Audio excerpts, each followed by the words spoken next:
Good morning, everyone. I'm Mike Pennington, Executive Director of the Commission on Crime and Delinquency. And before I offer some opening remarks, I'm going to ask members of our special counsel and work group members to introduce themselves for you real quickly. Jim Koppel, I'm with Strategic Applications International and helping Mike facilitate today. Marcus Brown, I'm the Director of the Governor's Office of Homeland Security in Pennsylvania. Hi, I'm Ed Mulvey. I'm a professor in the psychiatry department. I do research on violence and mental illness. Hi, I'm Karen Rosser Morris. I'm a licensed psychologist with the Department of Human Services, Office of Mental Health and Substance Abuse. My name is Jack Roselle. I'm the Medical Director of Resolve Crisis Services, and I'm on the Mental Health and Justice Advisory Committee. Okay, thank you. On behalf of the Pennsylvania Commission on Crime and Delinquency and Chairman Charles Ramsey, I'd like to welcome you to this morning's hearing on combating mass shootings. Before we begin this morning's discussion, I'd like to start by acknowledging that the community hosting our conversation today, Pittsburgh, has a particularly deep and painful connection to this topic. It has been just over a year since the tragic loss of life wrought by the shooting at the Tree of Life Synagogue in Squirrel Hill. In remembrance and honor of the 11 individuals who died that day, the 6 injured physically, and the countless community members here in Pittsburgh and across the Commonwealth and nation who have been impacted by this act of violence, I'd like to ask everyone to join me in observing a moment of silence.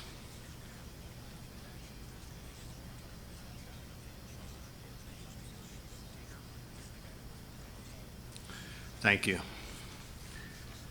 This morning's hearing is hosted by the Special Counsel on Gun Violence, which was established by an executive order signed on August 16th by Governor Wolf. I also want to thank the University of Pittsburgh for hosting our event today and their generous hospitality.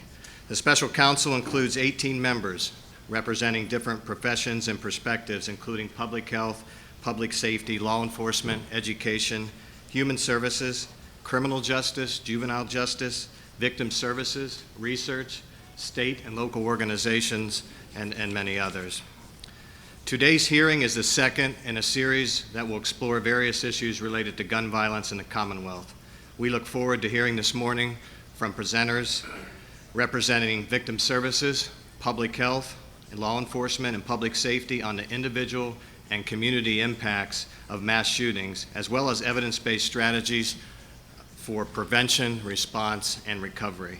It is important to note that today's discussion serves as a starting point for the work of the Special Counsel, to listen to and learn from individuals with professional and lived experience and expertise on the topic of mass shootings.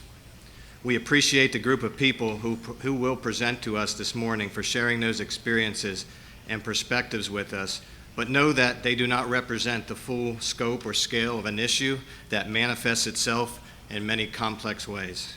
Our intent today is to begin the conversation, and we ask those with us in the audience, as well as those serving on panels, to listen and engage with one another in a respectful and productive manner.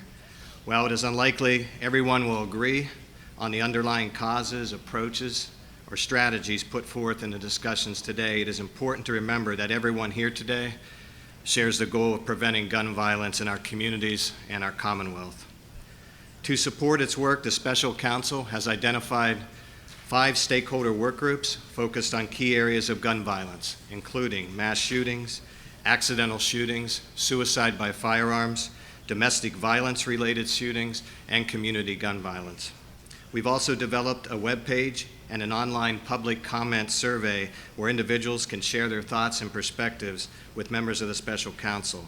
The web page and survey can be accessed on PCCD's website at pccd.pa.gov.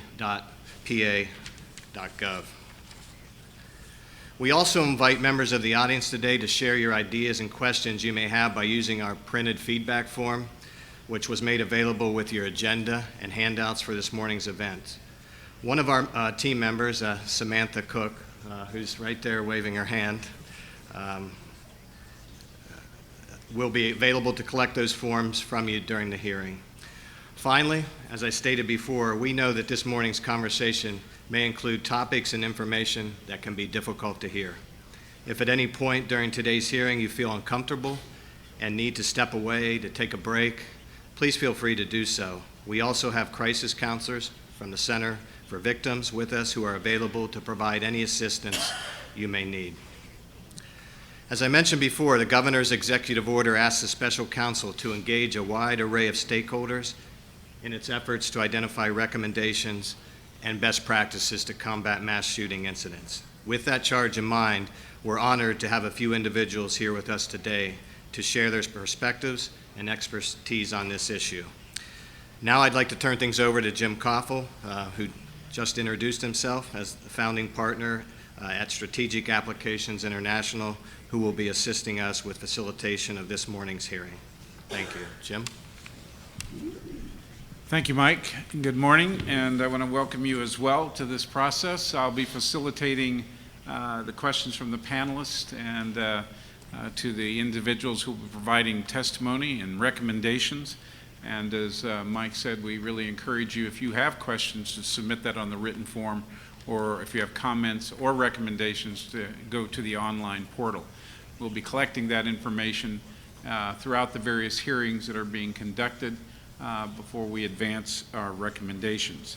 And I want to express my appreciation to those who are here today who will be sharing their testimony and who have gone through some preparation for today's event. As a reminder to those in the audience, if you have completed that feedback form, give it to Samantha Cook over here, and Cook, right. Gotta get that right. And she'll be collecting those. Our first panelist this morning is actually joining us through the power of 21st century technology, Skype. And she's agreed to participate via Skype.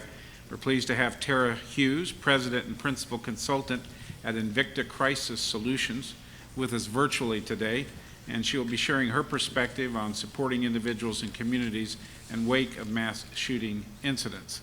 And then following her testimony, we'll have a few moments for questions. Our format is to allow the panelists to present, and then the panelists up here will be able, from the council and from the working group, be able to ask any clarifying questions or seek any additional information that might be provided. So Tara, we want to welcome you, and we'll turn it over to you at this point. Great. Thank you. Good morning. And thank you for the opportunity to provide information that will help frame this conversation for communities as they grapple with the realities of today's world. As you heard, my name is Tara Hughes, and I'm a licensed clinical social worker, licensed in the state of New York. Over the past 30 years, I have worked as a trauma therapist in agency settings and private practice, and in victim assistance and advocacy in the human trafficking and disaster response fields. I am a subject matter expert in mass casualty incident response, working on upwards of 18 responses over the past 13 years, including transportation accidents and natural disasters such as the crash of Colgan Air Flight 3407 and the Haitian earthquake, as well as mass violence incidents, including the Sandy Hook Elementary School shooting, the Boston Marathon bombing, the Orlando Pulse nightclub shooting, the October 1 Route 91 Harvest Festival shooting in Las Vegas, the Pittsburgh synagogue shooting, the Virginia Beach workplace shooting, and the Gilroy, California Garlic Festival shooting. I am, as Mike just said, or Jim, somebody said, I'm sorry, I forget who. I'm the principal consultant of a nationwide consulting group that works with communities, organizations, and universities to ensure readiness, response, and recovery in mass violence and mass casualty incidents that is effective, victim-centered, and trauma-informed. I'm a mass violence consultant with the Federal Office for Victims of Crime Training and Technical Assistance Office, and have a lengthy history of leadership roles in responding to natural and human-caused disasters with the American Red Cross. I'm an adjunct faculty member at the University of Buffalo School of Social Work and a trainer for the UB School of Social Work Continuing Education Department and the Trauma Informed Care Institute. My remarks today are as an independent consultant and do not reflect any of the specific contracts or employers under whom I have worked over the years.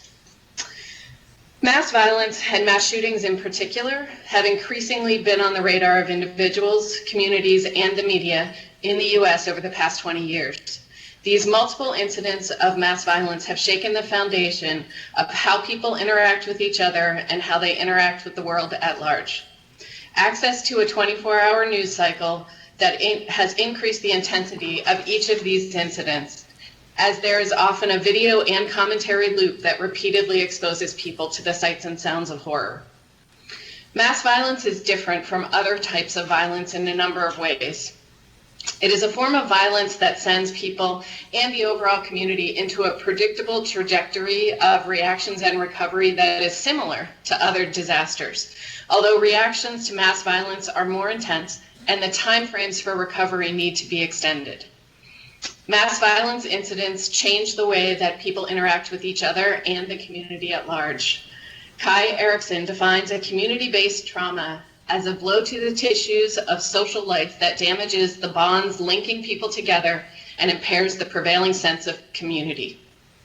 The basic fibers that hold communities together, those things that build and sustain the sense and functioning of community, can fray and dissolve totally when the community is faced with a mass violence incident. The characteristics of mass shootings help define why these incidents are different from other types of violence. Mass violence occurs in public places.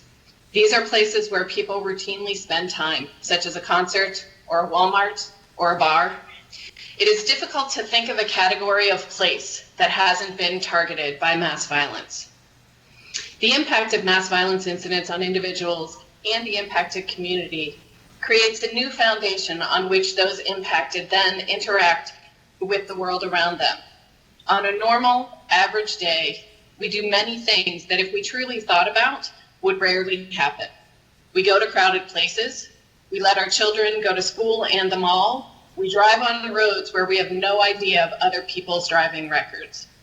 We live in this world by ignoring these dangers, allowing life to progress and for us to function within that world.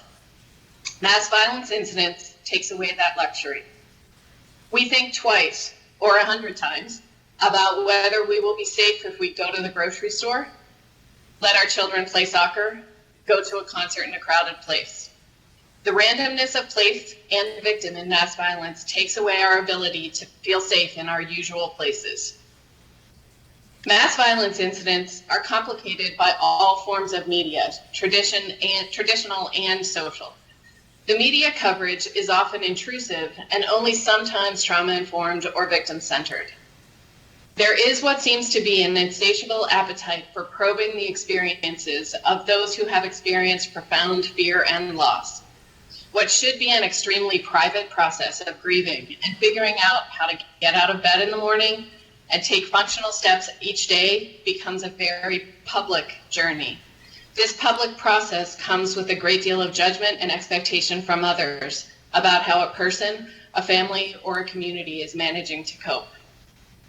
New incidents of mass violence and yearly anniversaries of the shootings get covered expansively in the mass and social media.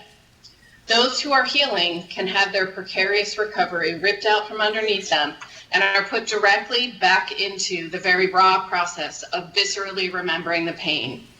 Each and every time there is an incident of mass violence, the process returns in some way. Although we know that many people will have acute reactions to situations of high stress and trauma, we know that the typical 5 to 10% of people who develop long-lasting difficulties after a natural disaster, such as depression, anxiety, or PTSD, increases to around 20% in mass violence incidents. In addition, the typical 30 days that is defined in the mental health world as a typical frame for acute stress symptoms can be lengthened to an extreme of 14 to 16 months after mass violence incidents. These characteristics of mass violence leave us all with many global questions about the world that we live in and who is part of this world. Questions of meaning. Who am I and how do I fit in? How does someone holding so fiercely to their fear of others and their violent rejection or repudiation of others hold so fiercely to that they think killing is the answer? Can any system keep me safe? Basic trust in the world gets thrown under the bus. The search for motive and meaning intensifies the negative impact of intentional killing. In natural disasters, people see the cause as out of their control, or as the insurance industry labels it, an act of God. In mass violence incidents, motive becomes central to how people process what has happened. People want to know why a shooting happened. They want a semblance of control. They want to find meaning. Not knowing a motive ratchets up the fear and frustration for direct victims and the community. If we don't know why, we can't control the environment and protect ourselves and our loved ones from it happening again. What does all this mean in terms of response? In the immediate response, there is a need to manage chaos, reconnect people to their support systems, establish calm, give information, and help people begin to cope with the reality that is shocking, horrific, and confusing. Care of victims and their families must be the central task of the response and will be the measure by which we evaluate a community's response. Coordinated and comprehensive support lay the foundation for recovery. Information that is accurate and timely should always be the priority. Information is a powerful antidote to chaos, confusion, and shock. A lack of information increases mistrust and fear in the responding agencies and the government. Psychoeducation about the predictable reactions people can expect gives people the opportunity to realize that they are not broken by this incident. Rather, they are reacting in ways that are predictable and typical in response to a devastating and horrific attack. This vital information needs to be given to individuals and communities at large, including through vast public messaging campaigns. Limiting media exposure is a vital component of individual and community recovery. Media exposure can trigger reactions in people that are as intense as their reactions to the event itself. This is especially true for children who have yet to understand the nature of repetitive news feeds. Coordination of services is vital to helping individuals and the community at large. A family assistance model of care allows for people who are directly impacted to access services from one point. This should be accomplished in a trauma-informed environment of calm and compassion. As individuals shift to long-term recovery, information continues to be vital in assisting victims and the community to heal. Information for victims and community members about expected reactions, even well after an incident, is important so people realize that there is an expectation of reactions well beyond the event. Expectations around anniversaries and trigger events are important for people to understand so that they don't think they continue to be broken by this incident. Information about the amount of time it takes to move along a process of recovery and dispelling myths about grief and recovery are important. Myths about closure being possible and there being a right way to grieve and recover are damaging to people who must define their own path. Continuous psychoeducation is vital to opening the many needed pathways to recovery. Communities which have been through devastating mass violence incidents will tell you that long-term impacts continue for years. These include increases in mental health needs, substance use and abuse, interpersonal violence and divorces, decreases in school and work performance, and increases in suicides. These are seen in the general public, but are also at high levels in the first responder community. In many communities, resilience centers have been opened to combat these difficulties. The value of such a center is that it is based in the idea that resilience is profound and most will recover with some information and support, and those with more challenges will get directed to needed services through the Resiliency Center. Psychoeducation and planned social opportunities allow victims and the community to come together to support resilience in each other and learn to live in a new normal that the mass violence incident has created. Collaboration and planning for a response to an incident of mass violence needs to be victim-centered and trauma-informed. and this is essential to reducing the inevitable chaos that such an incident will create. Emergency management plans must incorporate experience-based planning for the victims and communities that are impacted. Coordination between response agencies, victim assistance and compensation agencies, and nonprofit agencies need to be a priority so that the moment of a shooting is not when people are meeting each other and trying to figure out how to work together.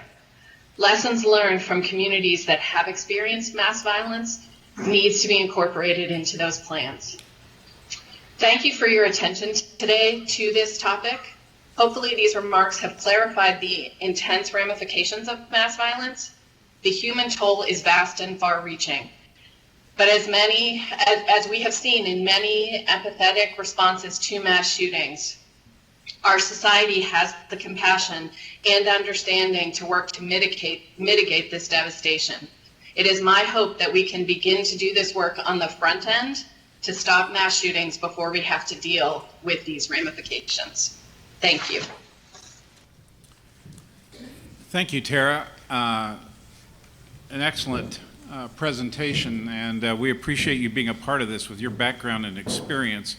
You bring a lot of information to the process. We're going to ask a couple of questions at this point, and I'm going to turn to the council members and to working group members here at the table. If you have any specific questions you'd like to ask Tara at this time. Anyone want to jump in? Sure, Ed. I'd just ask Can you speak into that? sorry. The final point you had made, Tara, about coordination of services and the necessity to plan for these horrific events. My impression is that people have gotten better at that and communities have taken that on. Is that accurate, or do you think that's a really underserved need? I would say yes to both of those things. I think people have gotten on it, but I also think that it is underserved. And the reason that I say that is that in general emergency management planning, there's not the incorporation of so many community resources that really need to be a part of this planning. If we look at what happens in the immediacy after the threat has been neutralized, and all of those normal emergency management functions, first response functions, it's what happens from that point forward that really needs more attention and the incorporation of a lot more groups into that planning and that thought process. It is starting to happen, but I think what I am seeing around the country is that there are plans that are written. How do we take care of victims? Well, we have this plan that's written, but what isn't done routinely is tabletop drills or full-scale exercises where people are really brought together to see how is this going to function. And I can tell you, having done this a lot, nobody reads the plan when it actually happens. So the focus of some of that training and the tabletop drills and the exercises is to get people to read it ahead of time so they're aware of what needs to happen and so that everybody has that same basis. Tara, I want to follow up on Ed's question. How important or how significant is it in terms of training of first responders around dealing with the mental health and emotional trauma and consequences, both for themselves when they come into an incident and also in support of people who have just been victimized by a mass shooting? Could you speak to the training aspect or equipping of first responders in that regard? Sure, absolutely.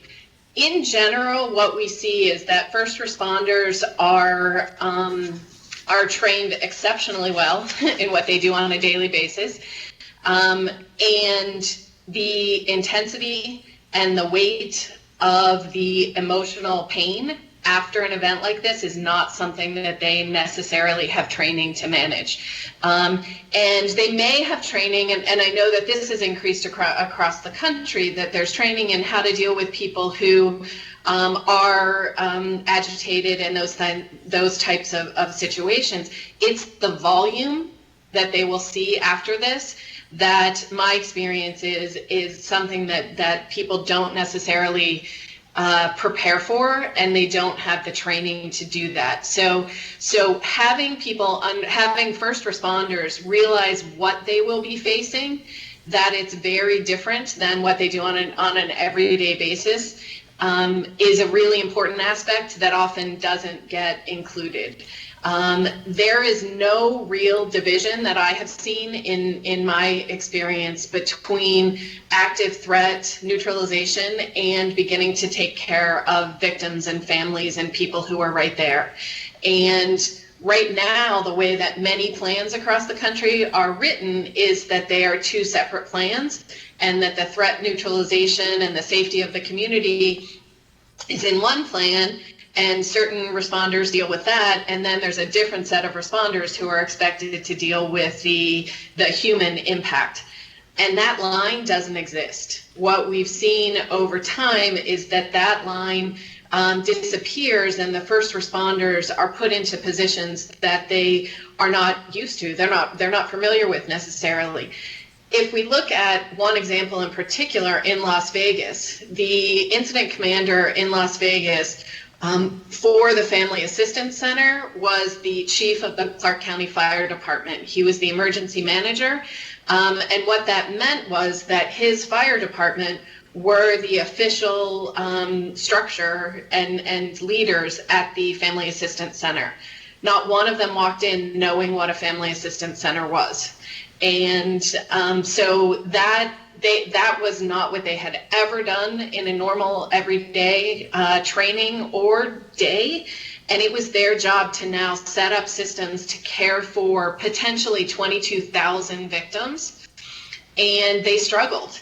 And if you look long term, what the research is telling us now out of Las Vegas is that the number of first responders who have gotten divorced, have sought out mental health and substance use treatment, and the number of people who have left the job have all increased. And when they talk about why they have left, it is very rarely the actual response, the tactical pieces of that. It is the part about where they were put in positions where they had to manage people and manage the emotion on such a grand level. Following up again, and this may be a question that's asked of the third panel today as well, but would you see or could you see a curriculum being developed for CIT training, which law enforcement go through?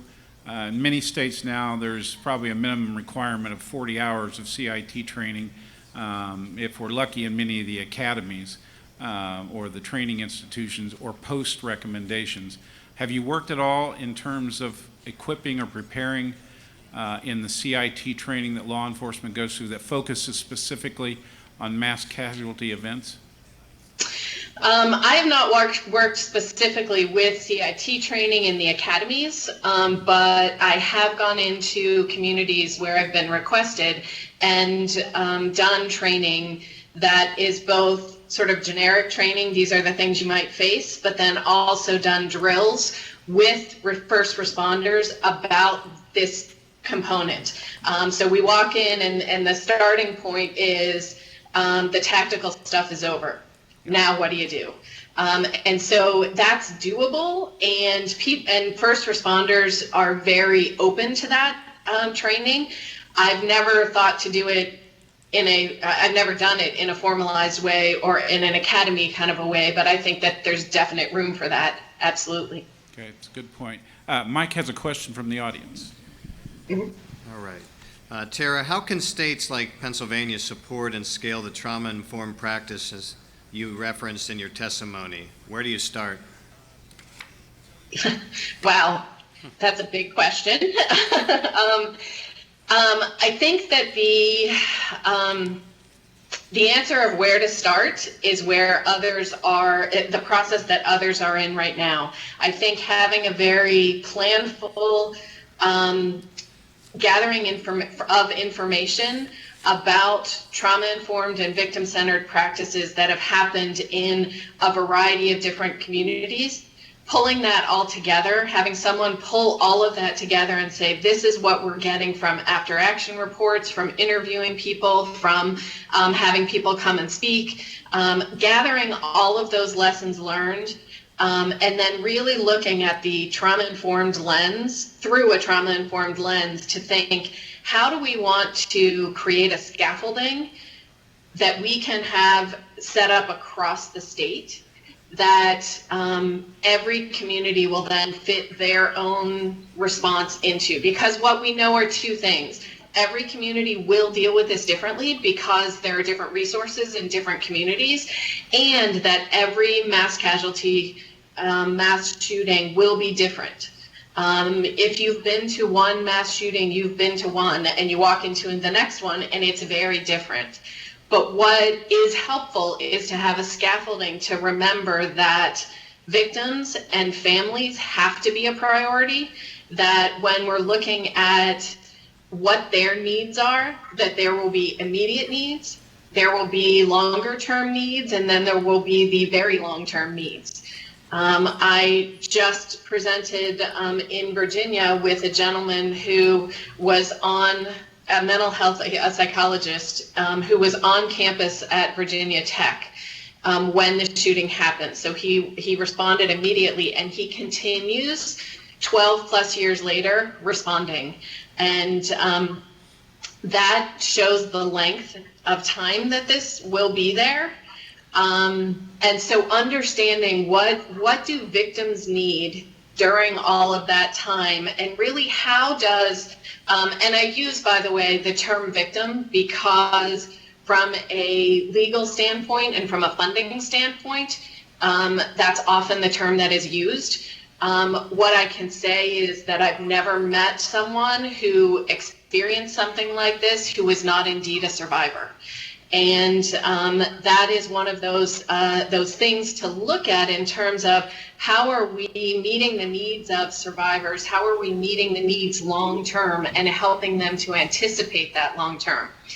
I think from a trauma-informed perspective, anticipation is one of the biggest things that is a challenge, but also helps people who are trying to manage this, communities as well as individual survivors, that being able to anticipate what is going to come next, what possibly could this be like at the 1 year mark.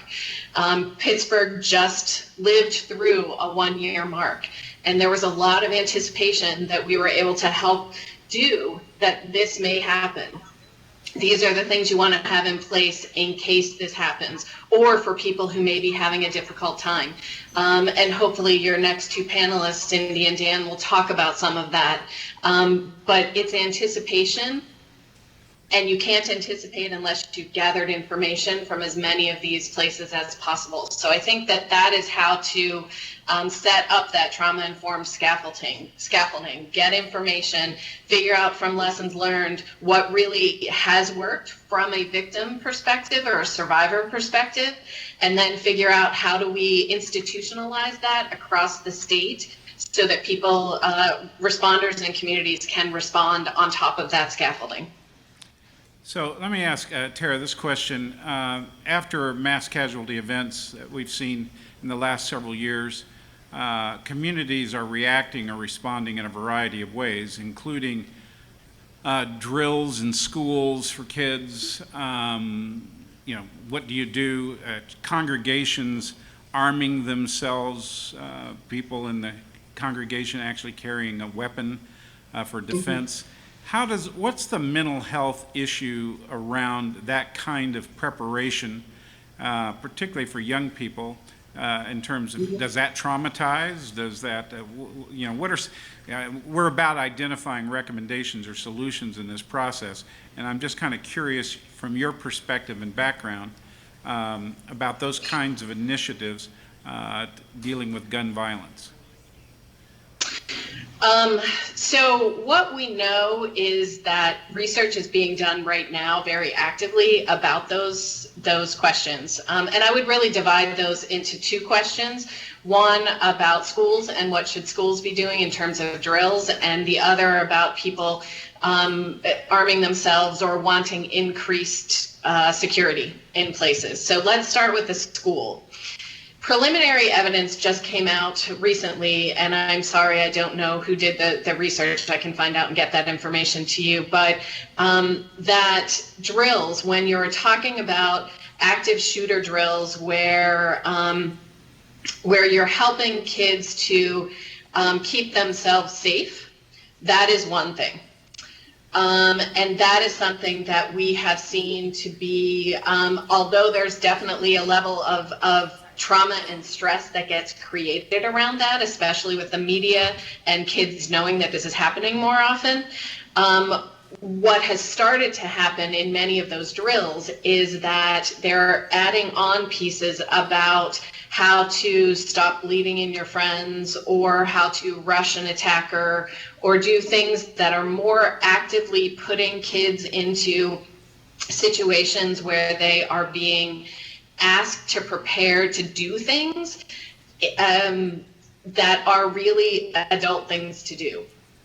What that research is telling us is that kids are then having huge spikes in anxiety, in separation anxiety, not wanting to go to school, in an inability to actually focus while they are at school to do work, because their thought process is now, not only do I have to keep myself safe, but I'm expected on some level to keep others safe or help them not die. And that's a very adult thing. And they're teaching 6, 7, 8-year-olds how to do that. So I think that there is some nuance to the answer to that question.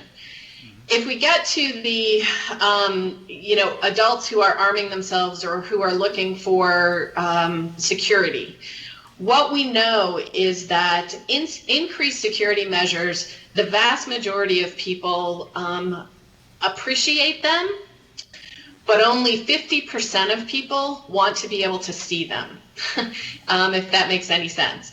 When we talk about security and we look at security guards at the front door of something, there's 50% of the people who actually want to see armed security in uniform who are making a statement at that door. That makes them feel safer.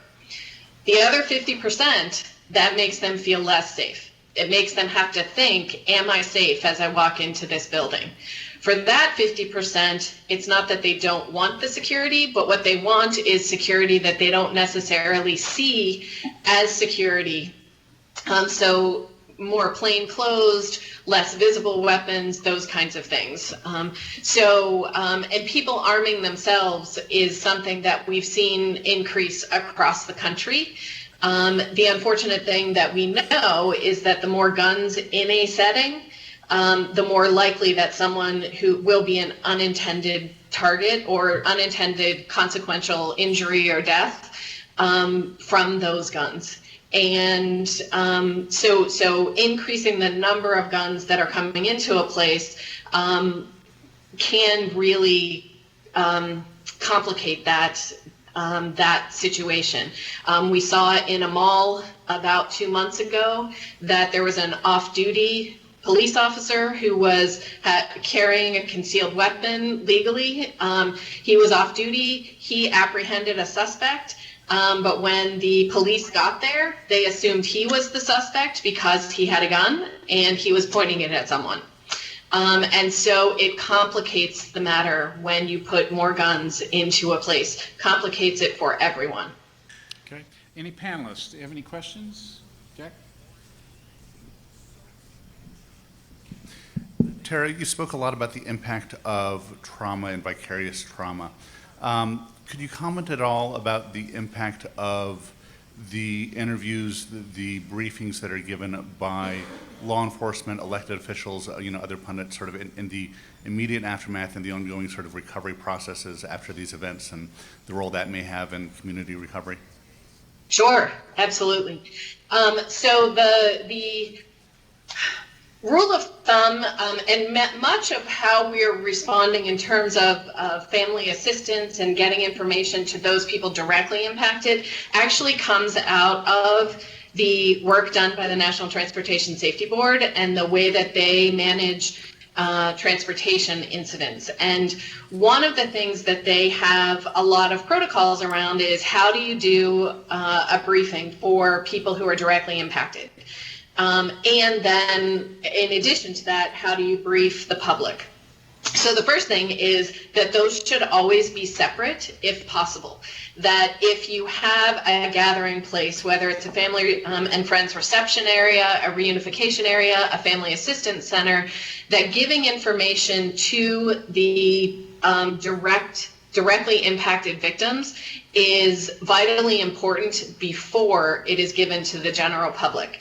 Much of what you are going to tell people is going to be extremely difficult, but if they hear it directly from the highest authority that they can get it from, so if it's a criminal incident, have your police chief do it. If it includes fire, hazmat, whoever can come in and give information to the families directly, that is the most important piece of this. That information should include very clear facts that you have. It should include the facts that you don't have and why you don't have those facts. And it should include some mental health psychoeducation about how people react in this moment, what they might be going through right now, the anger that they may be feeling, the fact that they might not be able to feel anything, and ways that they can cope with that, and services that are available to help them cope with that. So really looking at giving information, but then embedding that psychoeducation in there at the same time. When you shift to giving information to the public, you may not have, ideally you'll have the same people who are those high levels of authority give the information, but it may be slightly different. You may be giving more specific information to families and injured people, but to the public as well, you want to embed some of those, some of that psychoeducation in there. You want that to be the beginning of your public messaging campaign, that a lot of people are impacted by this. In Boston, after the Boston Marathon bombing, the Boston Foundation made, in conjunction with the American Red Cross, made placards to put in the T's, the subway cars, and the bus station, or the bus stations and buses. And they basically said, this impacted the whole city. And this is what you might be seeing in yourself and people you care about. And here are 3 ways that you can take care of yourself. Those placards were there for 3.5 weeks once they were put into the subway cars and the buses. And to this day, when I go back to Boston and I meet with people about the marathon bombing or about the marathon in general, people talk about how helpful that was to have that information out there. It was not, it's not extensive. It fits on one of those cards that's above your head while you ride the bus. That's the kind of stuff that we should be embedding in every time someone talks to the public or to the victims of this. Thank you, Tara. We have another question from the audience. Tara, how impactful has the National Network for Safe Communities been around recommendations for the immediate response environment? I don't know the answer to that question. I don't know what the initiatives are that have come out of that. I can help to explore that and get information back to you, but right now I don't know the answer to that question. Thank you. Any other panelists have a question you would like to ask?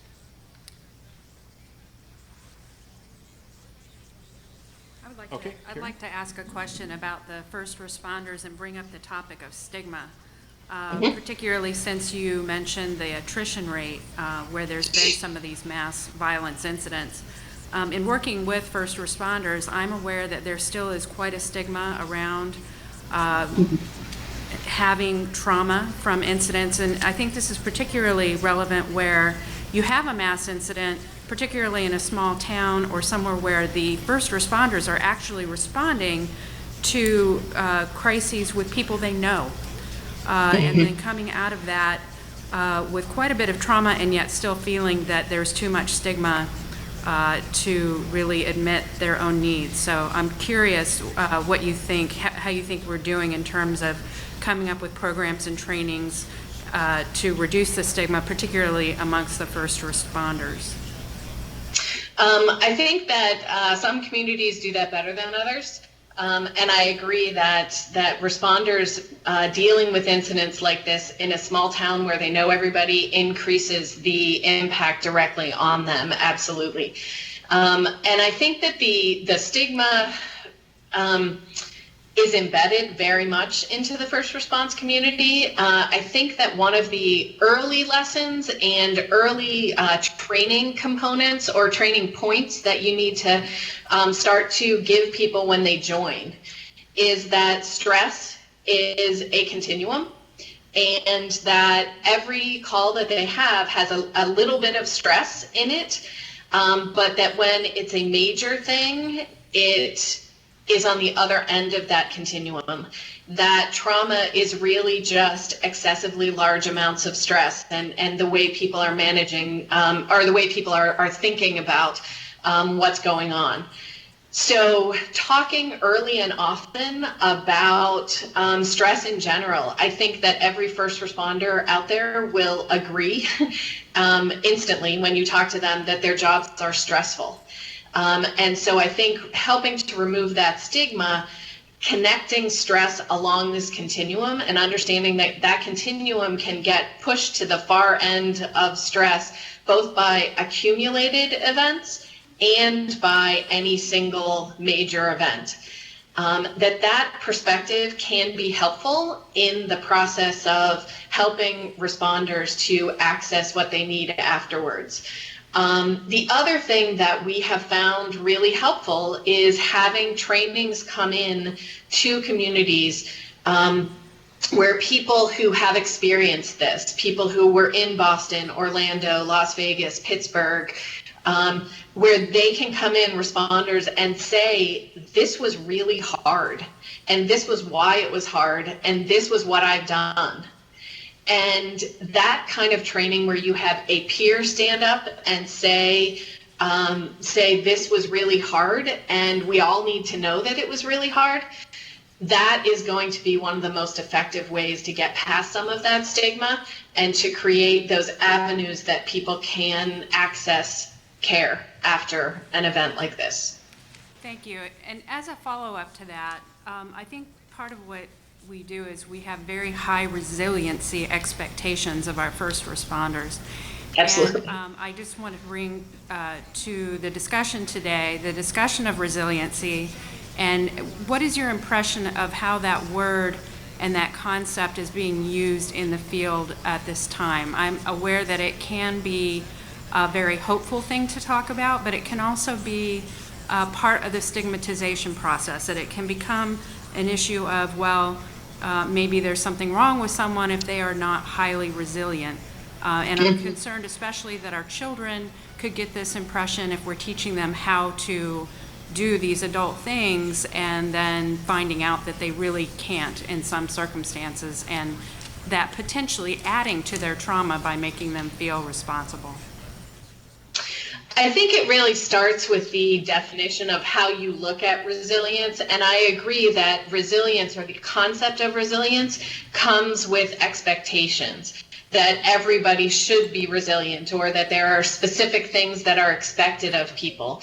And I think that what we've seen is that those expectations are another pressure, they're another stress put on top of everything else. You should be able to deal with this. You should be able to recover from this. One of my favorite definitions of resilience is of a ball that gets squished, and that eventually, once the pressure is relieved from that ball will go back to a semblance of its original shape. It may not be exactly the same, but it's a semblance of that. But the key part of this is that once that that pressure gets released, then it can return to its shape. Part of what we see with first responders, and indeed, as you say, with kids who are now the expectations are sort of heightened for them, part of what we see is that pressure never gets released. And that's the message, that's the training, that's what we have to start thinking about and figuring out. Are there ways to release that pressure? Because it's not, people can't be expected to be resilient, whatever that looks like, when that pressure is still there. When you're in a first response capacity, that pressure is always there. That pressure is there every time you go put on the uniform, you go to work, you get on your fire truck, you answer a call in dispatch. It is always there. And so figuring out that is the message. It's not that you are broken and that you're not resilient. It's that the pressure is still here. And let's talk about ways to manage that pressure on a daily basis. And there may be some organizational ways to change the way people manage that pressure as well. And that can be a really helpful, very trauma-informed way to think about resilience or those expectations is how do we, as an organization, set things up so that we have release valves for that pressure. Tara, thank you for your participation. This has been extremely valuable and helpful. And the work you're doing across the country, supporting local communities that have gone through these events or these incidences is critically important as we prepare for the inevitable, which is unfortunate. But thank you for being with us this morning. You're welcome. Thank you for allowing me to speak and be a part of the conversation. We're going to transition now to our second panel, which we'll ask them to come and join us at the front of the room. To provide their perspective on victim-centered strategies for prevention, response, and recovery in mass shootings. And this will be an opportunity for us to move more specifically into a direction around victims or survivors in these events, not only what happens to first responders, but clearly what happens to the people who are undergoing or experiencing them firsthand. Cindy Snyder, who's one of our panelists, is the Director of Clinical Services at the Center for Victims, located here in Pittsburgh. And joining Cindy is Dan Lager, who serves is the retired nurse and chaplain at the University of Pittsburgh Medical Center, and is also a survivor of the 2018 Tree of Life Synagogue shooting. And we're glad you're here, and we thank you for participating and sharing your thoughts on this important topic. And Cindy, we'll begin with you.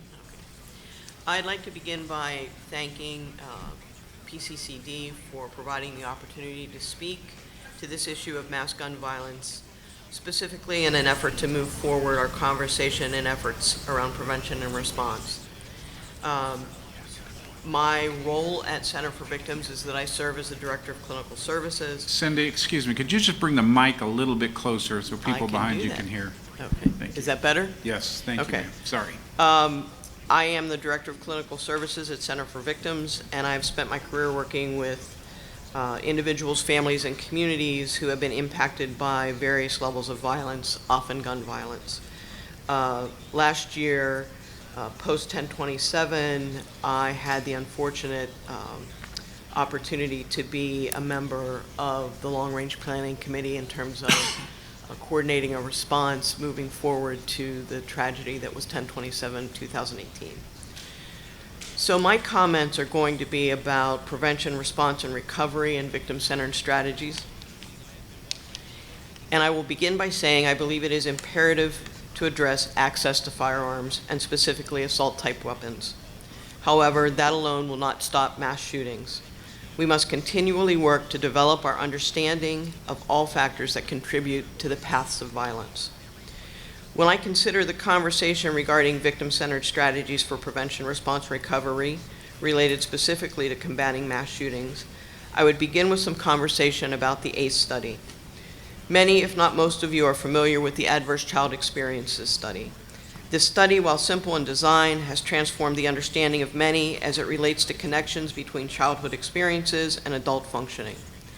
As we begin, it's imperative that you understand I am in no way minimizing or excusing the choices and actions of the shooters who engage in gun violence.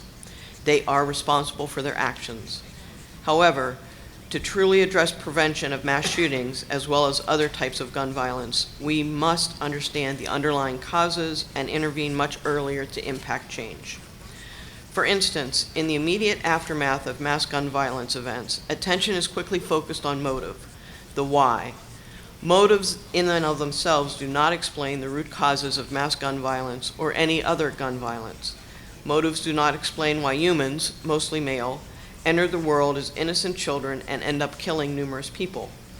Understanding and intervening in a young age, that is where we find the beginnings of a solution. In an article that appeared in the LA Times, August 4th of 2019, Jillian Peterson and James Delaney wrote, "We have studied every mass shooting since 1966. Here's what we have learned about the shooters. First, the vast majority of mass shooters in our study experienced early childhood trauma and exposure to violence at a young age. The nature of their exposure included parental suicide, physical or sexual abuse, neglect, domestic violence, and/or severe bullying. You might wonder why this is important. What is true is that childhood trauma, if unaddressed, leads to a significant increase in the risk of individuals developing cancer, arthritis, being suicidal, and yes, becoming perpetrators of gun violence and murderers. We must understand, however, that correlation is not causation. The relationship between childhood experiences and these health and social issues is not causal in nature, but strong in correlation. The ACE study has been instrumental in drawing connections between things such as a child witnessing domestic violence, living with a caregiver suffering from addiction or a chronic and untreated mental health condition, a parent who is emotionally abusive or neglectful, and the increased risk that over a lifespan that individual will experience a significant increase in the risk of developing chronic disease, mental illness, or becoming violent. Subsequent ACE questionnaires have expanded to include the experience of bullying, a child's involvement in the foster care system, losing a family member to deportation, and being a war refugee. The inclusion of these additional adverse childhood experiences have further solidified the connection between the quality of life and relationship experienced as a child and increased risk as an adult. Just because there is a strong relationship or correlation between ACEs scores and various issues later in life does not mean that one's early life trauma is the cause of such outcomes and issues. The science is now, however, solid and undeniable that children having experiences that cause toxic stress subsequently experience damage to the developing structure and function of the brain. Healing, however, is possible when the health of the social and physical environment in which children and teens live shifts to include encouragement and the creation and maintenance of positive and affirming social connections and relationships. All of this is known fact. Toxic stress affects health and behavior. It can be passed on from generation to generation through our genes. Positive interactions and attachments likewise affect our health and behavior. Kids with traumatic experiences act out. They often cannot focus or sit still. They struggle with developing and maintaining age-appropriate healthy relationships. They often have difficulty learning. For a child experiencing trauma, these behaviors are normal and often come with attached mental health diagnoses that are incomplete or inaccurate. As they get older, they may cope by drinking, having issues related to eating, drugs, smoking, as well as the opposite side, overachieving and being too good. These behaviors and struggles across the lifespan of our children are often misdiagnosed and misunderstood by mental health professionals. Although at this point we cannot predict whether over time a child or an adult will manifest toxic stress inwardly through increased risk of developing health-related conditions or outwardly in violence to self or others, we do know enough to realize the importance of actively attending to these issues as children grow and develop. In addition to the presence of adverse childhood experiences, 3 other commonalities are found among perpetrators of mass gun violence. These include, they reach a crisis point. They reach a point where some experience in their life moves the shooter from thought to action.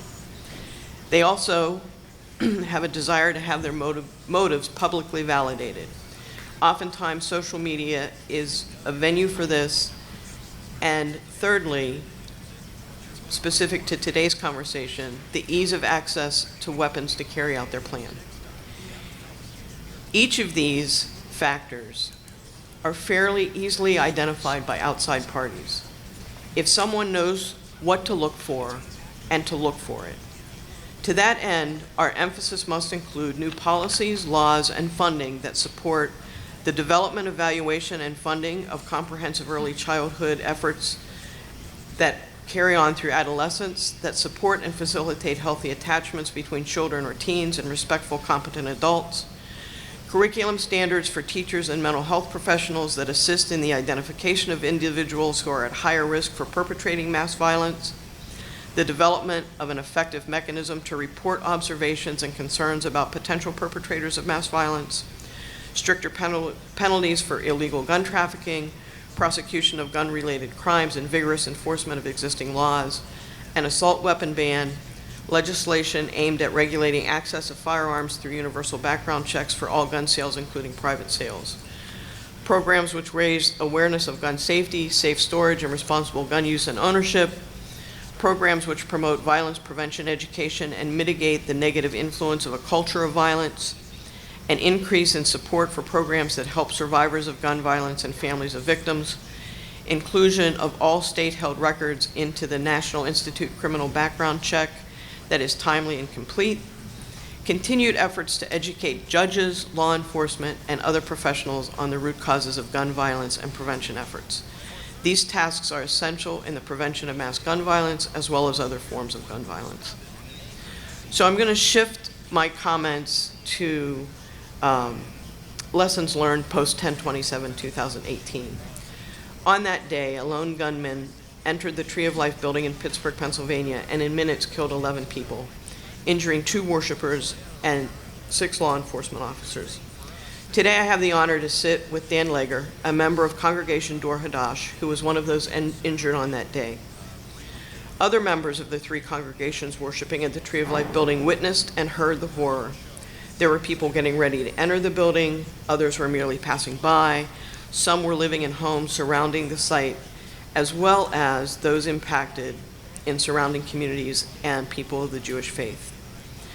Since early November 2018, I've had the unfortunate privilege of sitting on the long-range planning committee specific to the events of that day and planning for a path of healing and moving forward that was victim-centered, thoughtful, and provided opportunity to assist individuals and communities.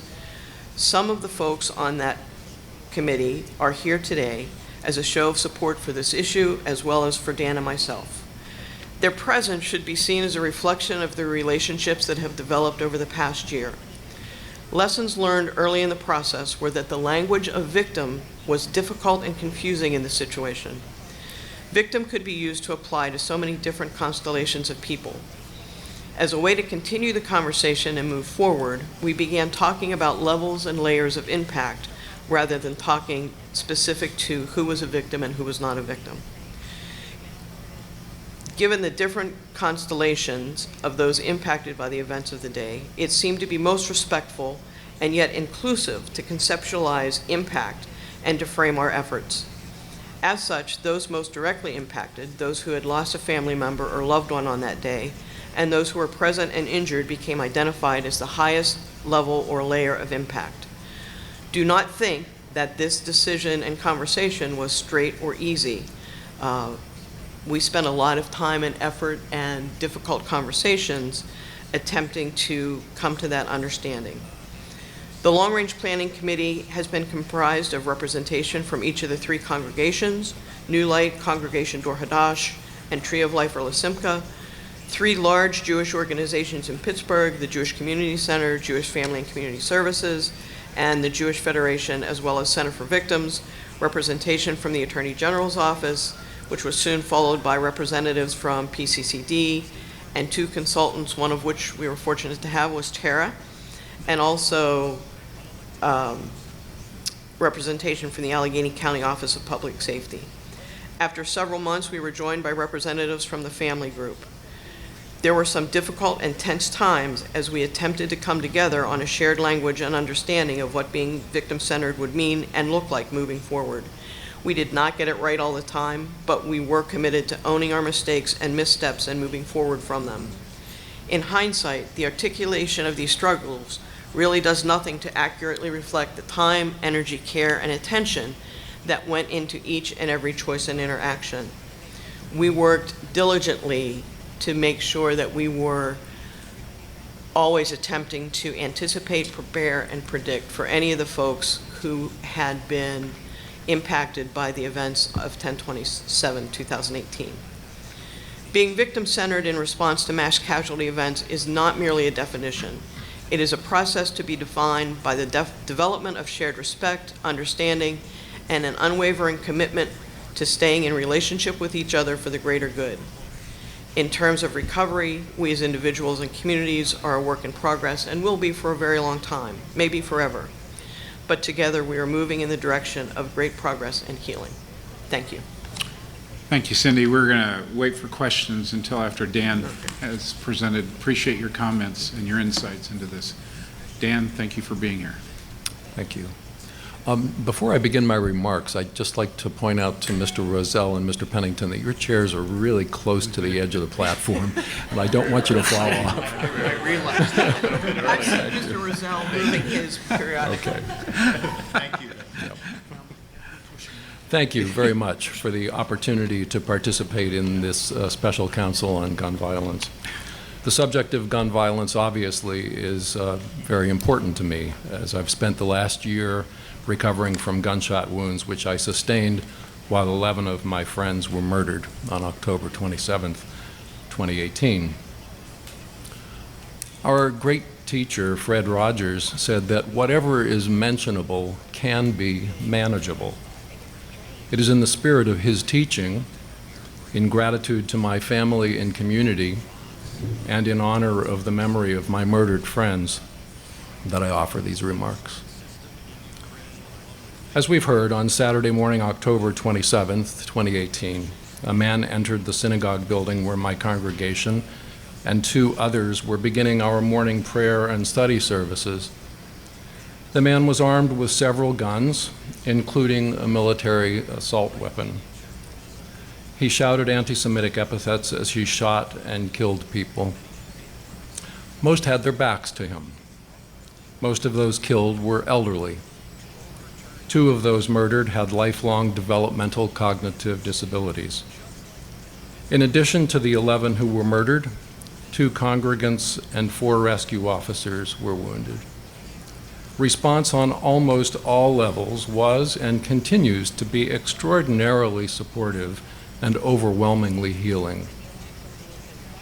I qualify that the response was positive on almost all levels. The glaringly absent response has continued to be legislative, as it has been for more than 20 years since the horrific mass murders at Columbine. As a citizen, I find this puzzling, disturbing, and disappointing, especially as it appears as though the majority of the population favors common sense changes in legislation which would result in safer ownership of lethal firearms. When I'm confronted with puzzling and disturbing and disappointing situations, I do my best to try to understand. I am convinced that it is useless to stay stuck in the position that one side is right and the other side is wrong. It is this immovable position that results in the bar being raised higher and higher as each position defends itself, rather than makes a real effort to understand why people hold the opposing position, feel the way they do, and what facts underlie each side of the dialogue which needs to take place. Also, I divide my exploration into 3 parts. Each has to do with understanding rather than reacting. I begin by acknowledging that there are some things I will probably never understand. I then identify those things which I think I do understand. I then attempt to explore those things which I hope to understand but have not yet been able to do. Each of these areas of understanding involves listening. I need to listen to myself, I need to listen to the best objective evidence, and perhaps most difficult, I need to listen to my neighbor. And as I do so, I hope that my neighbor will also be willing to listen to me. I understand the science and the art of nursing. I have devoted my career to its practice. It involves continuously learning and applying that learning to the function of the human body and mind, the effects of physical and chemical treatment of certain illness processes, and the relationship of the body, mind, and spirit in the management of suffering related to the many challenging events which a human person may encounter. My view of life through the lens of the nursing profession has allowed me to experience the susceptibility of vulnerable persons to error and poor judgment, which in turn has heightened my appreciation for the need for increased sensitivity and sophistication in the management of dangerous substances, machines, and devices such as firearms. I have personally treated children who suffered brain damage as the result of having been allowed to use guns as toys. I have prepared young people for burial who, in their deep unhappiness, used a gun to end their own lives. And I have cared for those who have been wounded by guns during arguments, robberies, and drug deals. I have been in homes where rifles are routinely kept standing at the front door. I have been in homes where cabinets of loaded guns are left unlocked. And I have cared for patients at home who kept handguns under their pillows, or in one case was bedbound with a pistol tucked into his incontinence brief. These are some things I probably will never understand. The smile of a child, the beauty of a cherry tree in full bloom, astrophysics, why there is evil in the world. I readily accept my inability to understand the first two, as they appear to be simply so beautiful and beyond the ability of the human mind to rationally explain them or analyze them. In the case of astrophysics, I accept the science involved and trust those who spend careers devoted to studying its complexities, but readily admit that I am unwilling to devote my puny energies to its understanding. In the last case, I cannot easily accept the existence of evil in our world, but I do acknowledge its presence, and I try to explore ways that will reduce its consequences. So that leads me to the things which I do not thoroughly comprehend, but which I am in the process of doing my best to do so. One of the most outstanding of these things has been brought to my attention personally and physically against my will. I was a victim of a mass shooting. I am extremely fortunate. I'm alive. My recovery of function has been and continues to be significant. I have a remarkably supportive family and community. But my personal experience of this horrific event compels me to ask why and to try to understand why it is that mass shootings, hate crimes, urban gun violence, and individual acts of violence involving the use of lethal firearms continue to be such a daily presence in our state and in our country. The first thing I had to do in beginning my process of attempting to understand mass shootings and gun violence was to minimize the temptation to remain stuck in a place of anger, cast blame, and take the position that whatever my attitudes about gun violence might be, that they are completely right, and those who disagree with me are completely wrong. The second thing I feel I've needed to do is to obtain accurate, objective information about the incidents and the atmosphere around mass shootings and firearm violence. That search has led me to understand that in this year alone, there have been 366 mass shootings and 38 school shootings. Since 1970, nearly 1.5 million Americans have died from gunshot wounds, including suicides, murders, and accidents. In recent years, more children in America die from gunshot wounds than police officers die in the line of duty. Although some definitional statistics are confusing, it appears that the ban on assault rifles from 1994 until 2004 reduced the number of deaths from their use. An alarming number of firearms are discovered by airport security officers during routine checks, during which the officers are often told by the owners that they had forgotten where their often loaded gun was. Guns are so often stolen, lost, or otherwise unaccounted for. My search for understanding has resulted in meeting many people who have reason to be connected to the topic of mass shootings and gun violence. These have included remarkable people from around the country who have experienced similar events to the one that I have survived. Some of these wonderful survivors experienced these events more than 20 years ago, and they, as I, have difficulty comprehending the divide between most average citizens and those who were hired into the service of public office by the citizenry. And so I've also met with some of those public servants. They have included the mayor of our city of Pittsburgh, who along with our city council have been frustrated in efforts to change laws which could make the city safer from gun violence. I have met with members of the United States and Pennsylvania Senates and Houses of Representatives, some of whom refuse to allow legislation to move forward, and one of whom recently told me face to face that an assault weapon ban is not realistic because there is no longer any difference between an assault-type weapon and any other gun. I am not a gun owner, and I do not intend to be one. I have, however, known many who are and have been gun owners. I am convinced that most of those persons who own firearms are responsible.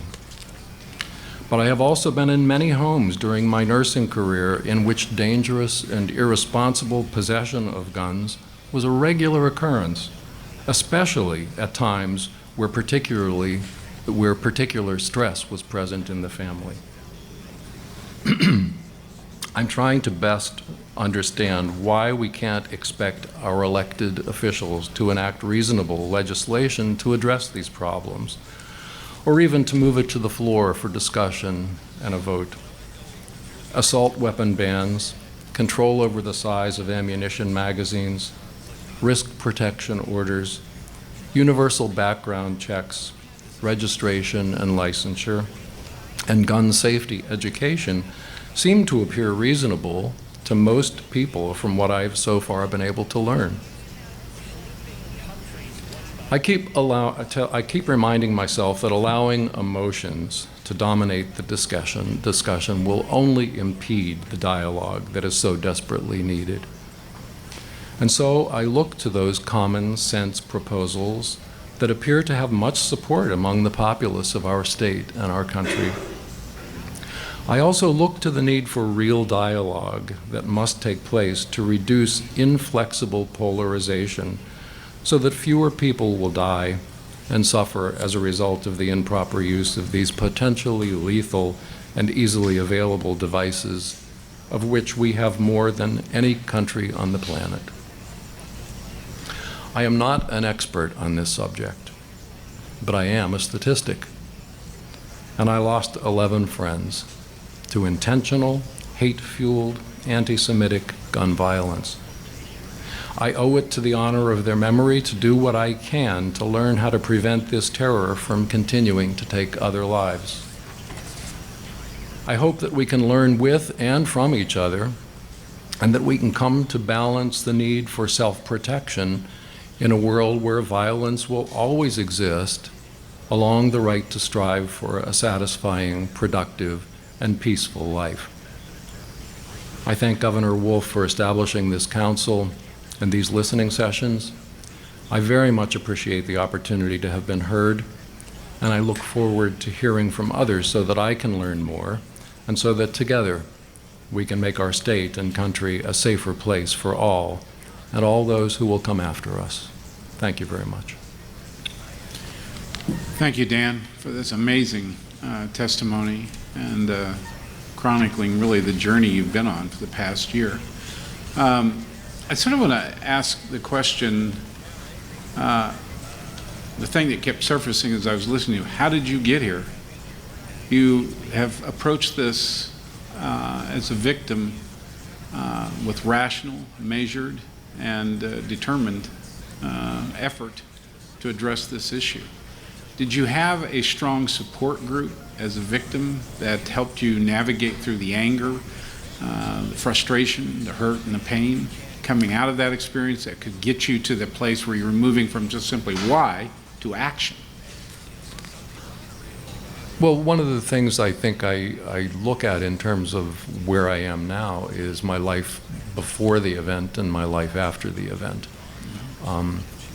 I've been very, very fortunate throughout my life in not only having a wonderful family, a wonderful religious community, a wonderful city to live in, an amazing wife and two incredible children, 2 sons. But I've also been fortunate in that I've been able to deal with difficulties when they have arisen in my life.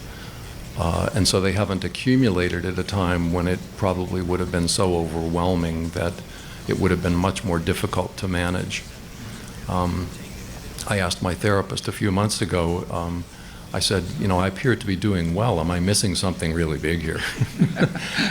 And she said, no, you are doing well because you've managed these things through your life in that fashion. With regard to the second component, life after October 27th, 2018, the answer is unquestionably that the city of Pittsburgh, the Jewish community, the religious community of non-Jewish people around the city and around the world has come forward and been supportive in an incredible way to all of us. And people like Cindy Snyder here, sitting next to me here, who has really been such a key factor in helping those families who have been most affected directly by this. The support has just been, I can't express my thanks enough to the kinds of support that have been present. This, of course, brings up my awareness that there are so many communities here in Pittsburgh and around the country who do not have the advantage of the kinds of support that I have been able to benefit from. And we really need to find ways to be able to provide that support to them, as well as to look at ways to prevent future incidents of mass violence. So my next question is for both of you.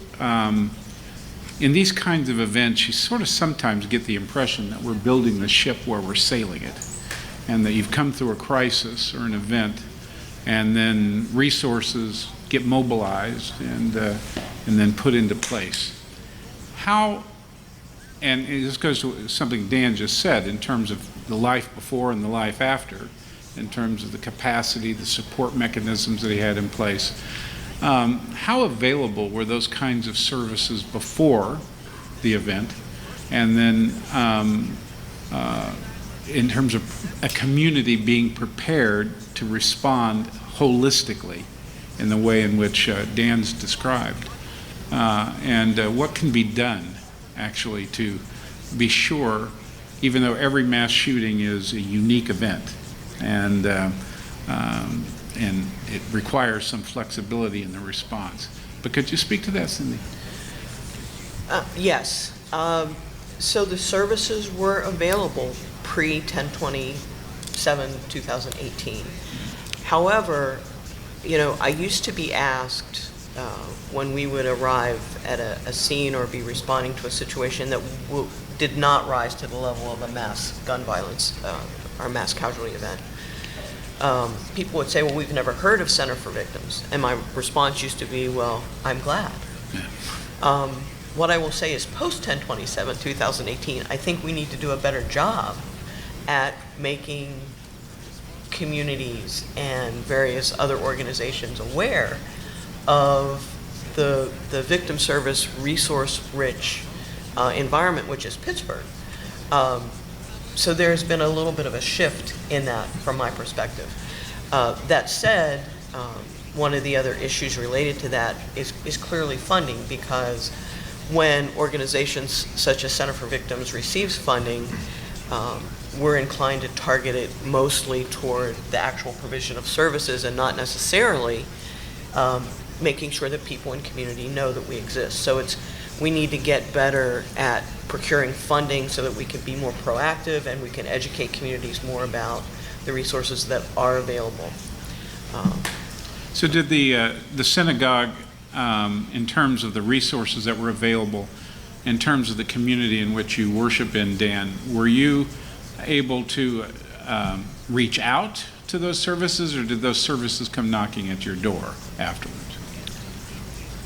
You have to understand that for a number of weeks, I was not able to interact with the world, having been in the ICU, unconscious, intubated.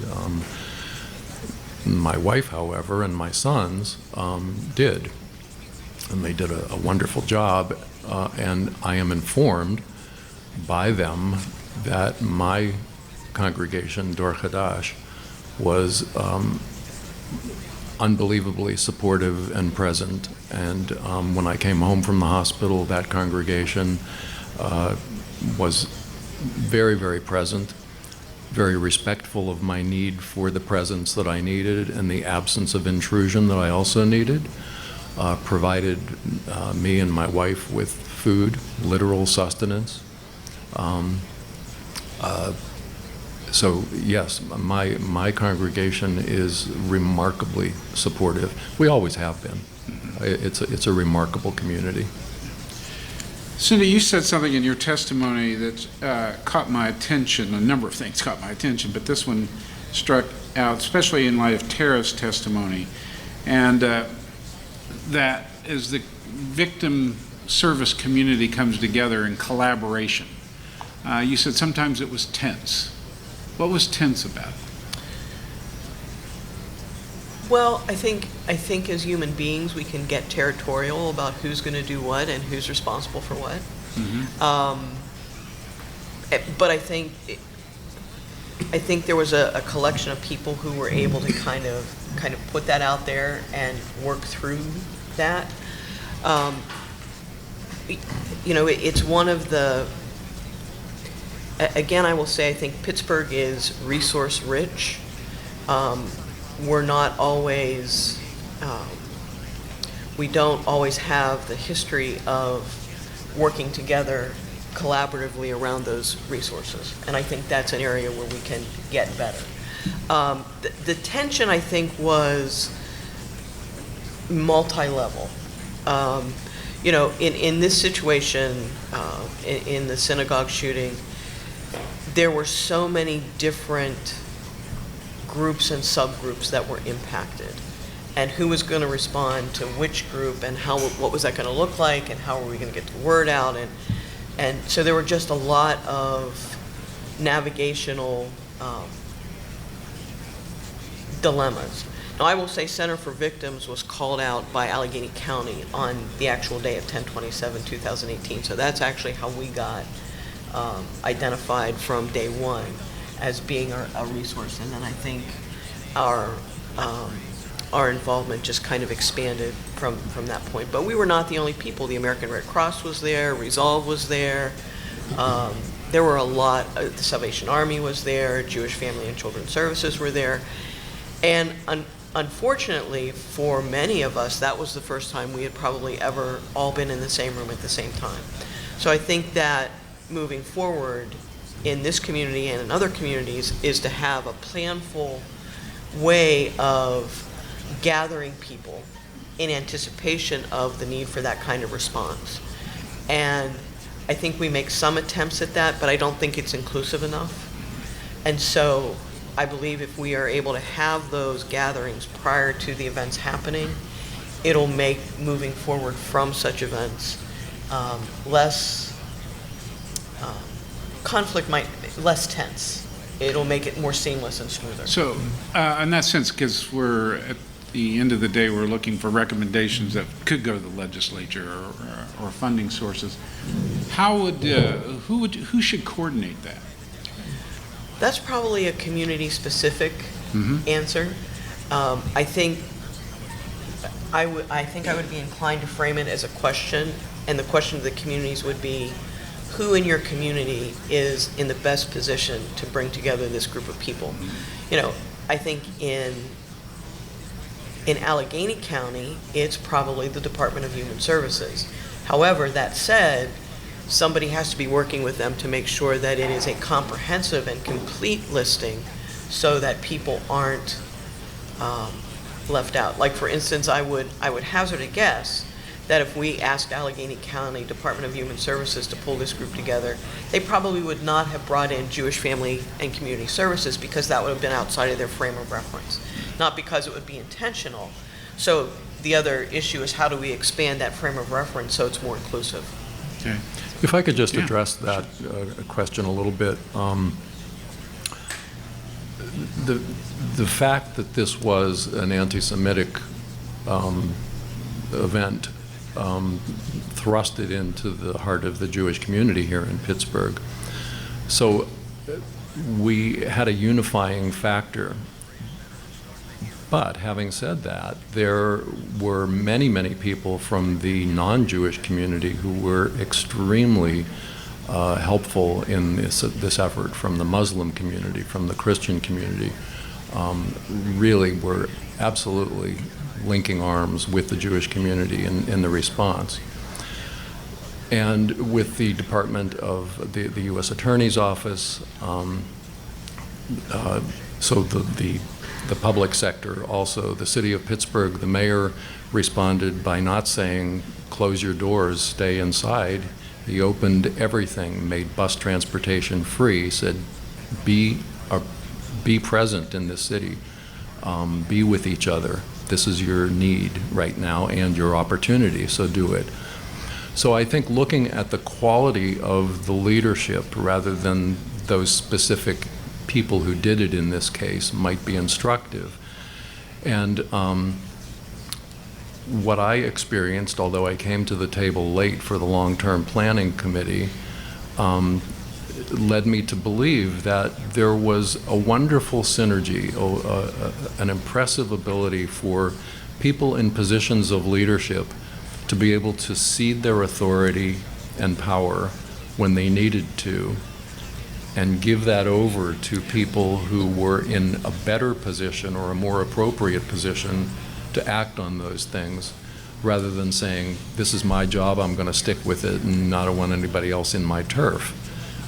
It was really a very, very fluid, cooperative, collaborative effort, as it continues to be. And it prevented a lot of the tension that was potentially going to be very destructive to the effort. So affirming the leadership piece, which is an important component in this specific event, but I want to kind of link what Dan just said, Cindy, to what you mentioned a minute ago. Did you sense in, and this isn't meant to be a criticism of government, but did you sense that in the planning process or in the way in which communities or governments react, that the fact that this was a faith community and the fact that the faith community mobilized, as you said, Dan, but that it's been difficult to engage the faith community in terms of victim response? Absolutely not. Okay. They have been amazing and wonderful. And what I will say about government is that my experience is that early on they were very present and active and really took cues from the other folks who were responding to the family members, excuse me, and those most directly impacted in terms of their level of involvement and engagement, and kind of moved out of the way and let the rest of us kind of move forward and do the work that is our forte. But you had said that there was a, I forget the name of the organization, the Jewish Yes. Community Group. Jewish Family and Community Services. Thank you. Yes. That they had not been at the table previously. they would not have been seen as someone who would respond to a mass violence event. However, because they were of the Jewish community, they were there, I think before Center for Victims was actually the JCC the day of. Yeah. But they, together, and both independently and individually and together as organizations, I think we've learned a lot in the process that I think we can offer to other communities who unfortunately will have to respond. Mike has a question from the community, and then panelists, if you have any questions. Yeah, and this is probably a question I'm probably best answered, and if members of the special counsel are up here want to add to this, is how should or has this discussion involved the voices and perspectives of gun owners and gun rights activists?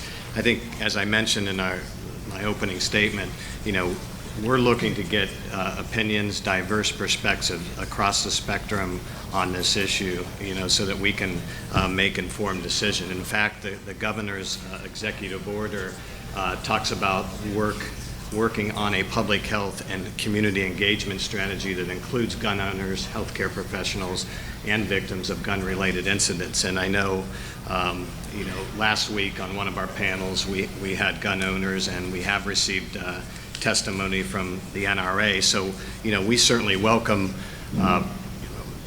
any perspective on this issue. We're going to continue to gather information and testimony from our online public survey, and we really want to hear from everyone, so that we can get the best information possible for the special counsel. Any questions from the council? Yeah. So, Mr. Allegra, let me begin by just expressing my deep gratitude for you to be here to share your wisdom and your insights. You're and welcome.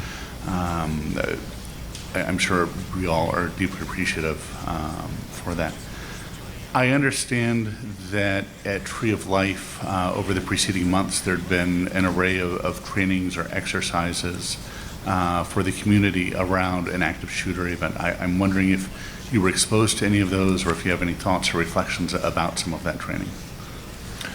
I was not exposed to any of them. I was not aware that there were any prior to October 27th, 2018.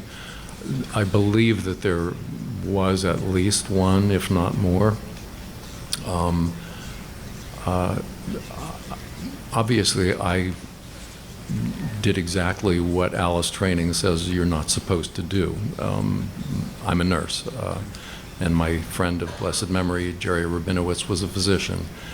We went to try to help. We went to try to see what we could do, so we moved in the direction of the gunfire rather than away from it. I don't recommend that to anyone.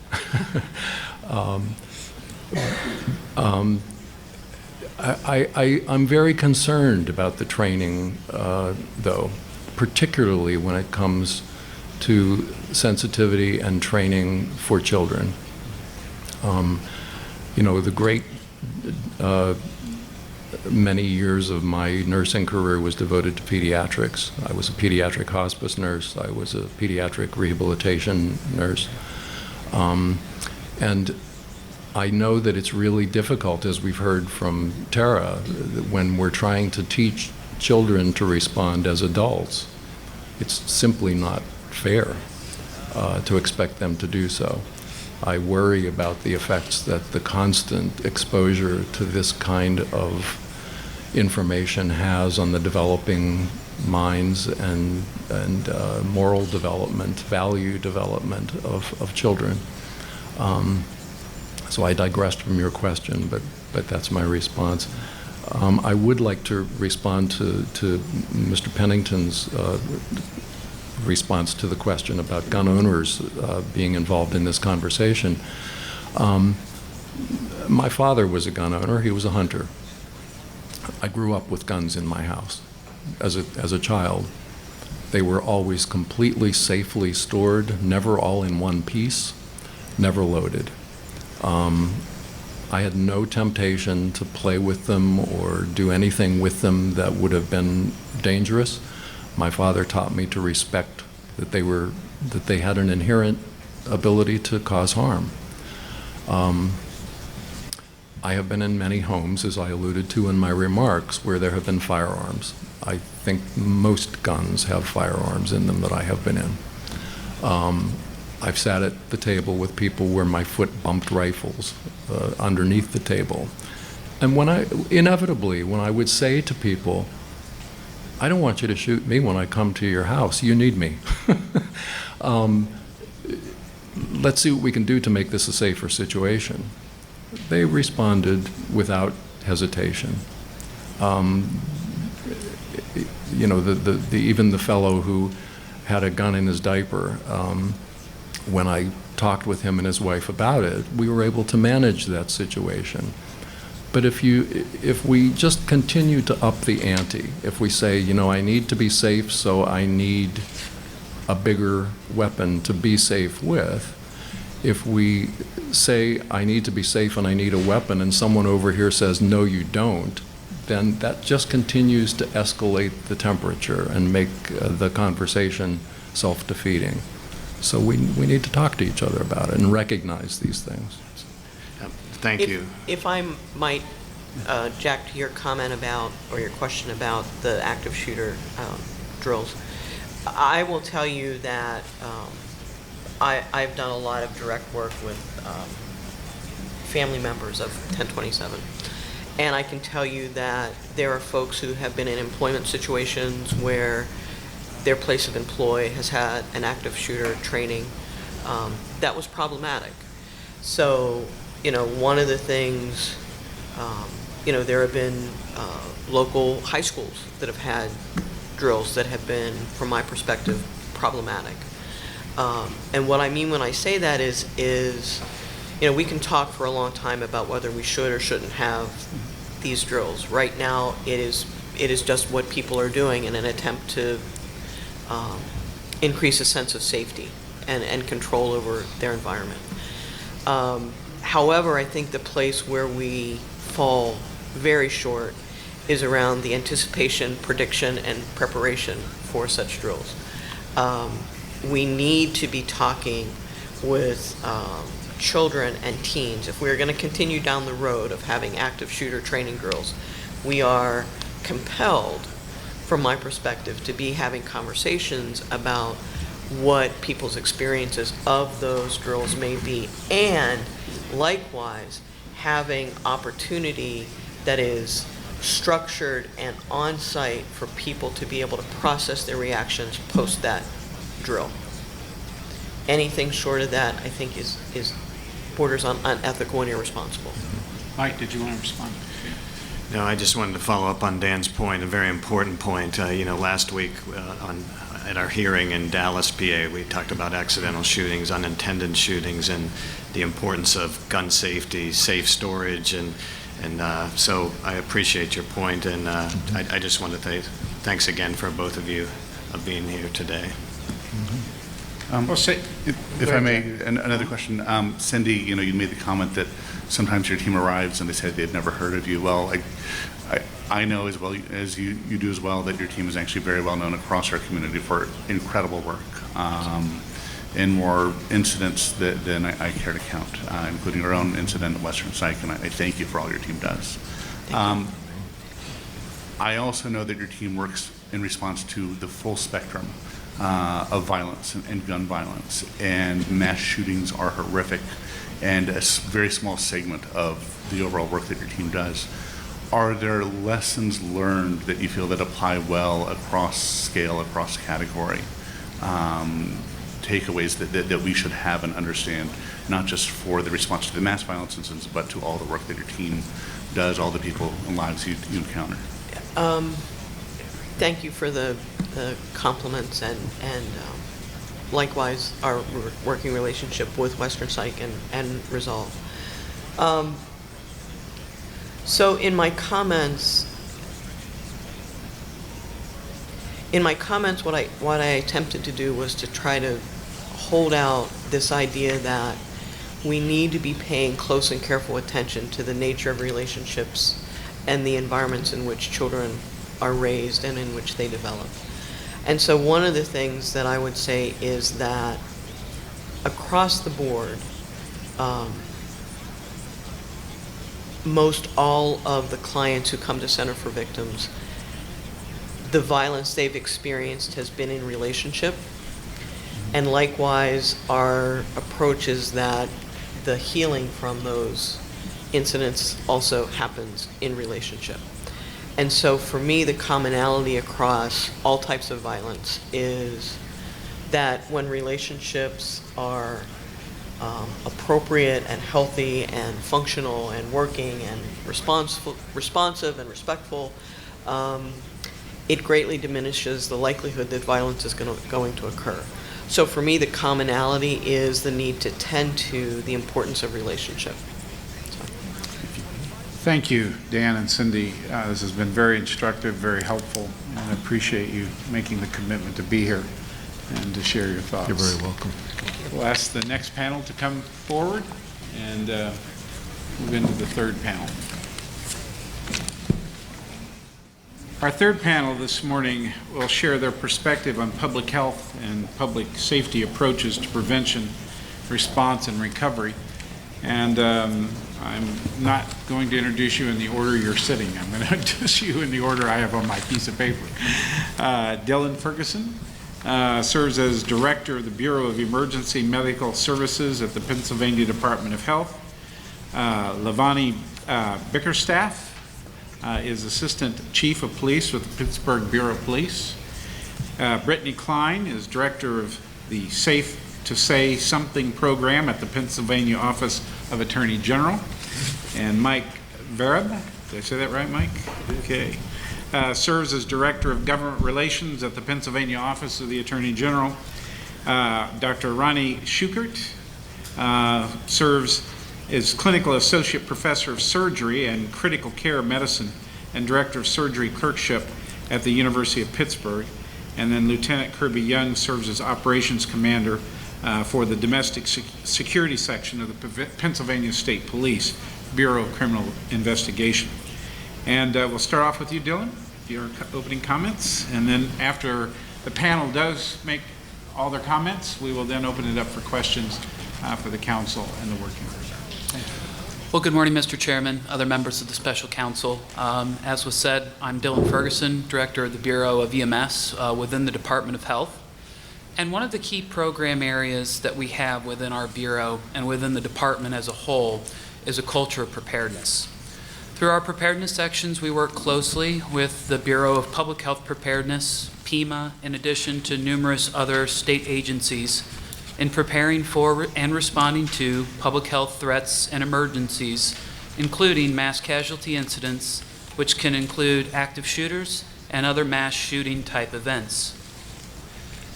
Having to respond to a mass shooting is something that no EMS provider, that EMS providers hope that they never have to encounter at any point throughout their career.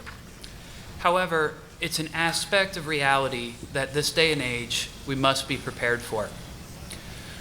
Much has been said this morning about resiliency and the mental health of first responders, regardless of their assignment. And there does remain a stigma nationwide as it relates to reaching out for help. In fact, when you take a look at statistics, first responders, specifically to EMS providers, have 3 times a rate of suicide than that of the general population. However, there has been significant progress. While public safety providers may not always reach out through traditional mental health resources, one area that we've seen extensive success with is in regards to peer support programs, in which specially trained peer support counselors make it so that a law enforcement officer can go talk to another law enforcement officer, another paramedic can go talk to another paramedic who's undergone specific training and can help them through some of the challenges that they're facing, and also help guide them through the more traditional mental health system. Much has been stated today about the importance of collaboration and working together, both in response to and recovering from a mass shooting event.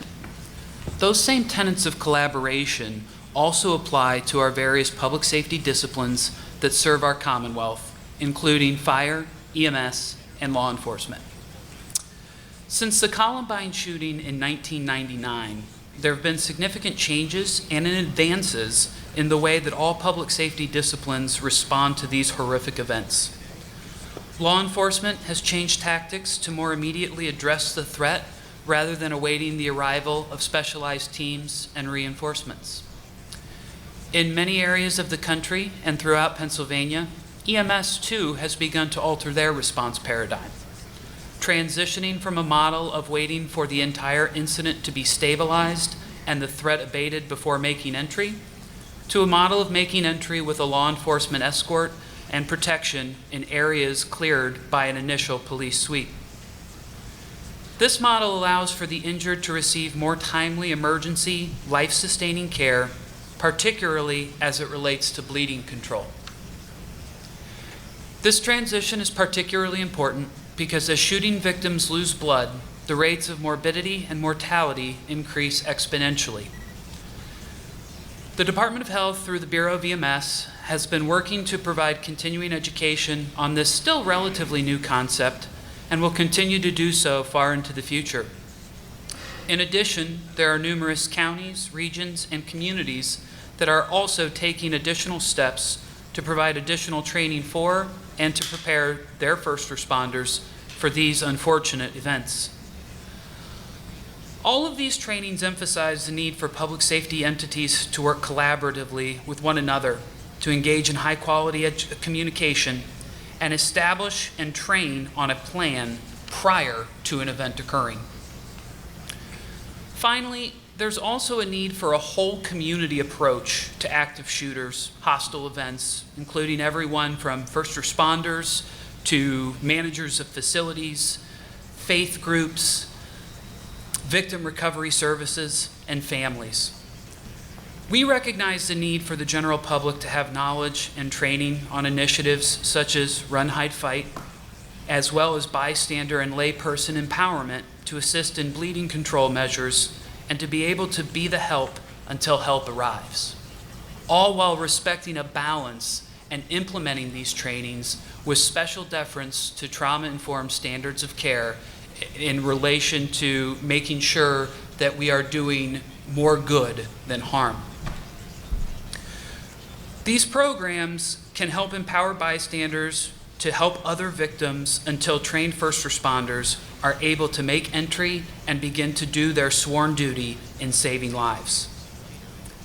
The Department of Health has and will continue to support these programs that ultimately lead to a better prepared public to be able to save lives when these tragedies and true atrocities occur. That'll conclude my opening remarks, and I look forward to the ongoing conversation. Thank you. Thank you, Dylan. Chief Bickerstaff? Good morning. I feel a little bit out of place here. I don't have the great notes, but I'll do my best. First of all, in regards to identifying threats and responding to incidents, I have broken down the entire process into two categories: identifying threats, which is quintessential for the Police Bureau. What we do as far as identifying threats, we handle through 911 calls, our fusion center. We have tactical intelligence detectives that work directly with our zone officers and plainclothes, and of course, our investigations detectives.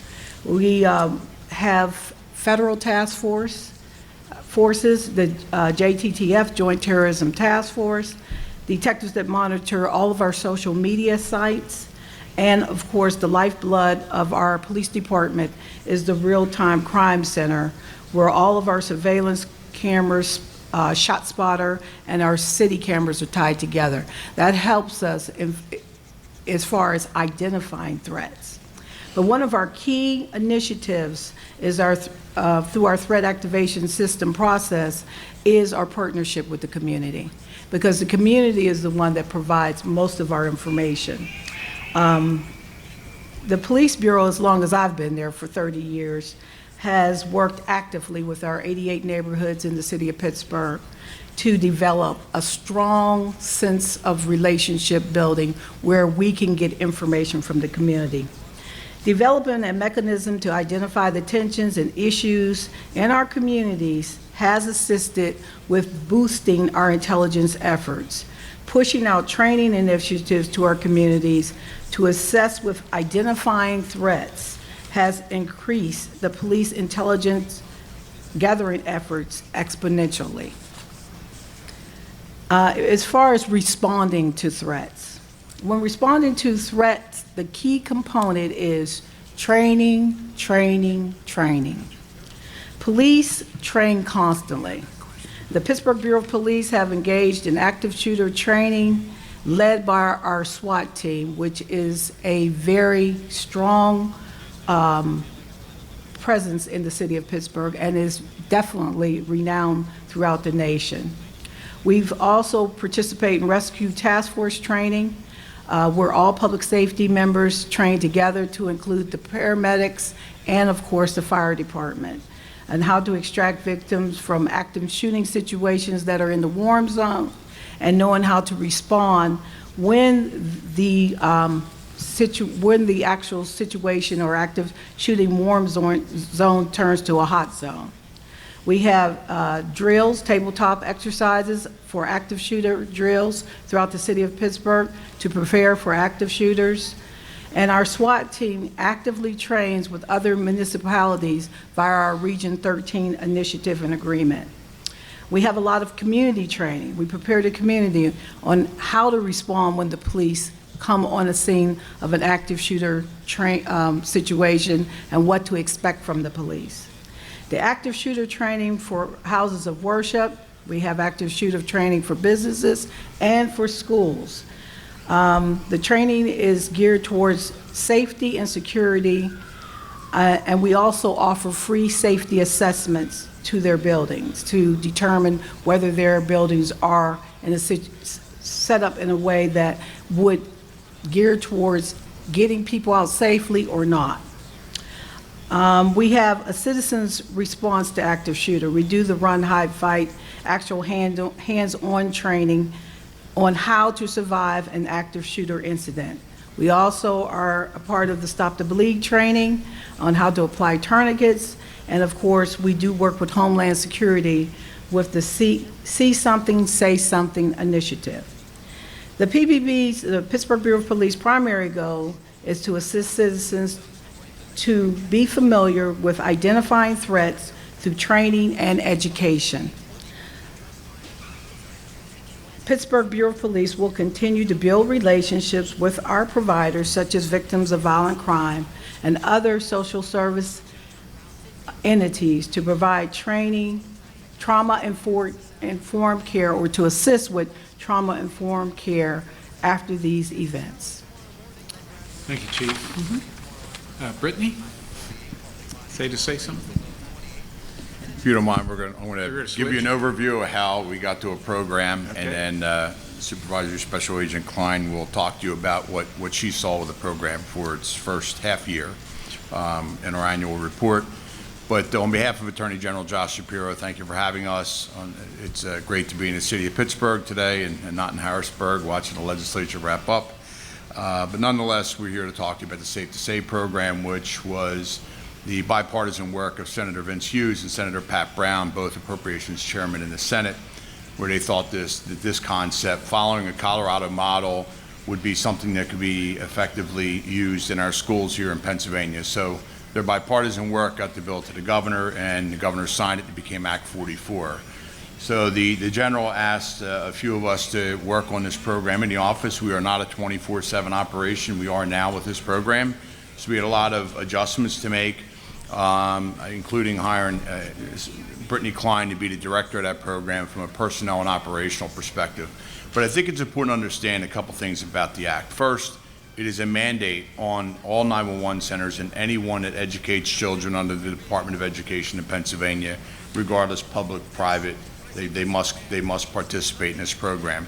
We realized that we were in over our head early on, and we partnered with Sandy Hook Promise, and I think everyone knows of Sandy Hook Promise, and if not, I encourage you to learn more about them. And they were a great partner in ours to launch this program, going out and educating over 800,000 students and school teams, coordinating with Brittany in a very short period of time to get launched on January 14th of this current year. The other thing you need to know about this program is we immediately collaborated in our education sector. This is an education tool. This is a school tool. It is their information. Any information we received is not housed in our office, rather sent out to law enforcement if it is a life safety event, and if it is not a life safety, then to the schools. So our office does not follow up, does not investigate, does not track dispositions on these until the end of the year, which we are required to submit an annual report. The annual report is on the safetosaypa.org website. Down the bottom is a link to click for that annual report, which Director Klein prepared. And that is broken down by intermediate unit, and each intermediate unit is described as to what area it comes from. She will go through what that report says and what we saw in the program during its launch and where we are today, and that is continuing efforts to do outreach, continuing efforts to make students and our adult community aware of what the program is there for. It is there to report anonymously, if you so choose, tips regarding any type of disruption, life safety or non-life safety event when it's somehow tied to a school or a community for that matter. The system works very effectively when a legitimate tipster submits a tip. And working with law enforcement and our 911 centers in our education world, there have been several events that this tip line, this tip system engaged with that literally saved lives in the Commonwealth in the first 6 months of its program.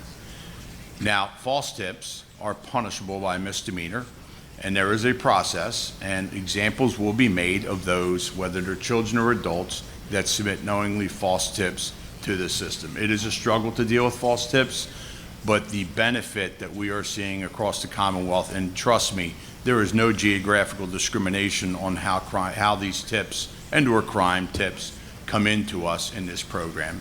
So it's a very inclusive picture it's a bipartisan package. It was a great thing to work on, and I will tell you that Brittany and her team and all of our counterparts that work on this program in the education and law enforcement sector are doing an incredible job. So I'll turn it over to Director Klein. Hello. So as Mike said, we have a 24/7 operation with our office. I have a team of investigative analysts who actually receive the tips. They're there all the time. They review the information that the tipsters provide to us through a program. The analysts attempt to gather more information from the tipster in order to proceed with the tip. The information will dictate how that tip is processed, whether it goes to the school team and law enforcement, or if it just goes to the school team. As Mike said, we have two categories of tips. We have a non-life safety tip that might just be handled by a team at the school, or we have life safety tips that typically we get law enforcement involved in those tips. Since January, we have, from January to June, which was our first half school year, we received a total of 23,494 tips. That volume is approximately 3 or 4 times what any other state has seen, which we attribute to, one, the mandate, so the participation is higher. We have approximately 4,000 contacts on our system, and that's statewide. And that's school buildings and 911 centers, as well as any other agencies who may be involved, just to transfer information back and forth. Approximately 3,550 of those tips have been bullying or cyberbullying. That is our top tip type starting from January to June. That was our first annual report data. Following that, the tips have been cutting, self-harm, suicide ideation, and depression, anxiety, which we did anticipate. We know that there is a mental health crisis amongst our youth, and the data has shown that. The Attorney General is doing his best to push out information about mental health and how we can make it better for our students. After we've seen in our conclusion of our first school year the data, but we receive other tips as well. So we receive anything from just general complaints about the school to substance abuse. We receive tips about threats against school, harassment, also sexual assaults or sexual abuse, and also physical abuse. And we can say that we've had an intervention on probably every single one of those tips. We've had a lot of threats against schools that have come through, which are kids who are reaching out to us for things that they've seen on social media or on video games, or just they've overheard something on the school bus that is a concern to them. And it's blatantly obvious that kids feel comfortable coming to us and giving us that information. And instead of them making that judgment call of what they deem to be important, or is this real or is it not real, we have a group of analysts who are there to intake that information and make that decision for them. And we've had a lot of great feedback from students who have used the app and have used it successfully, or have reported on their friends who have something going on at home. And we're happy to say that the program is working, and we're really happy with the results so far. Great. Thank you. Dr. Schuchert? If you could pull the mic kind of close. It should be okay. First, I'd like to thank the Pennsylvania Commission on Crime and Delinquency for holding this hearing on this very vital topic, and for the opportunity to participate and add my voice to this discussion. For decades, I've watched and listened to news reporters and politicians discuss stories and debate about gun violence. They're dressed in nice suits, they're camera ready, they report the number of deaths, the number of people injured. They rightfully praise the first responders, and then they move on to the next news story. The victims and the mourners are people who are unknown to them. Soon follow the voices of the politicians and the lobbyists who turn the tragedy of lives lost into political triggers. They too have never known the people who have died. It is time for my voice and those of my partners and colleagues to be heard. I'm a trauma surgeon. I've taken care of victims of gun violence for over 25 years. When I'm at work, I don't wear nice suits. I wear scrubs and I wear running shoes. I've seen those victims' faces close up. I've cut off their clothes in order to find their bullet holes and to try to stop the bleeding. I've felt the warmth of their blood on my hands, my arms, my neck, my chest, my face, my legs, my feet. I've watched it out of my hair. Most of the time we're successful in saving a patient. Sometimes we're not. When we save a patient, I have the honor of sharing that news with the victim's family. If we are unable to save the patient, I'm the one to inform the family that their loved one is dead. As a trauma surgeon, I deal with firearm-related injuries practically every call night. It's in fact unusual to have a night without a gun-related incident. These patients rarely make it to the local news. What does make the news are the mass shootings. The horrific Tree of Life mass shooting was not the first mass shooting in Pittsburgh. I personally was involved in 2 before the Tree of Life mass shooting. About 8 years ago, someone opened fire in the Strip District in a New Year's Eve celebration. There were multiple victims that arrived. I don't remember them because they were fine. I do remember the one woman who arrived barely alive. We managed to get her up to the operating room, resuscitated her 3 times after she arrested on the table, but after that, we lost her. To this day, I remember the feeling of delivering the worst news anyone can give to a parent. I changed my shoes before going out to speak with them because I didn't want them to see their daughter's blood on my feet. They were clutching each other's hands. They were wearing winter coats, but they were shaking. It was unusually warm in the room because the heat unit wasn't working well. I remember their anxious faces looking up at me when I walked in. And I remember their faces when I told them their daughter was dead. First a stare, then a flickering of the eyes searching, and then the head and the body losing all strength. I see their faces every New Year's Eve. I remember the faces of all the mothers whose children I could not save. But in every instance, I must go back to work and focus on the next patient who arrives in the trauma bay. They have to go back to a home and a life that will never be the same. How does a parent go on knowing her child died in a way that was senseless, violent, and preventable?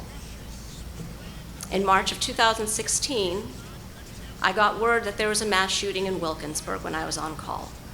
I should expect an unknown number of victims with unknown vital signs and an unknown estimated time of arrival. I could only prepare for the worst. What would I do if 2 or more patients were dying at the same time? How do I choose which patient needs my attention first? Do I work on the one who is closer to death? Or do I work on the one who has a better chance to survive, knowing I may be sacrificing someone else? I then heard that one patient about to arrive was pregnant. probably full term. In the end, the mother and her full-term baby were dead prior to arrival. The others who came to the hospital had treatable injuries. The rest were dead at the scene, never having had the chance to be saved by an operation.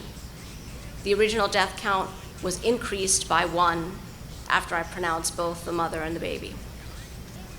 Back in the trauma bay, the crowds had dispersed. There wasn't much talking, just an automatic resetting of the equipment, cleaning up the blood and the torn off clothes that were lying on the floor. The faces of my colleagues were flat, their eyes vacant. It's impossible to process a catastrophe of such magnitude, the loss of human life in multiple generations. This was the largest mass shooting in Pittsburgh until the Tree of Life mass shooting last year, when Pittsburgh was once again in national news. And make no mistake, the trauma surgery team at my hospital still feels the effect of that mass shooting over a year later. It has forever changed our community. My job as a trauma surgeon is to save lives, but I can't do that unless a patient can get to me alive. The AR-15 rifle, the current weapon of choice in mass shootings, decreases my chance and the chance of my colleagues to save those patients, because most of those patients will not ever reach us. This carries a destructive force that makes it easy to kill and difficult to save. The destruction to the human body caused by a large caliber, high velocity missile, and often multiple missiles, is not predictable. It cannot simply be patched up. It doesn't follow a predictable trajectory. We can only react and work furiously, but we are always a step behind. One patient shot by an AR-15 is likely to deplete the entire blood supply in the hospital, leaving nothing for the next patient. The healthcare community has a well-established history of working with the government to address public health concerns. When motor vehicle fatalities started rising, we moved towards safer roads, seatbelt laws, vehicle safety. We enforced speed limits, child safety seat laws. We do require testing and licensing prior to operating a vehicle. When it was recognized that high rates of cigarette smoking were associated with disease and death, effective anti-smoking campaigns were launched, as well as development of smoking alternatives. Most recently, 7 deaths related to vaping triggered an immediate response from the federal government to move to a ban of flavored vape products. In contradistinction, as of yesterday, there have been almost 35,000 deaths in the United States from gun violence in this year alone. Of that number, 861 are children. If the number of gun-related deaths remains the same next year, the number of American lives lost in 2 years by gun violence will surpass the number of American lives lost in the entire Vietnam War. The numbers are staggering, and yet the government has been slow to partner with the healthcare community to combat this as a public health concern. As a group, trauma surgeons are advocates for injury prevention. Multiple medical and surgical organizations have launched recommendations for the prevention of firearm injuries. The Firearm Strategy Team Work Group of the American College of Surgeons Committee of Trauma is unique. It is made up of surgeons, trauma surgeons, who are also owners of firearms. This group came up with a consensus a list of recommendations.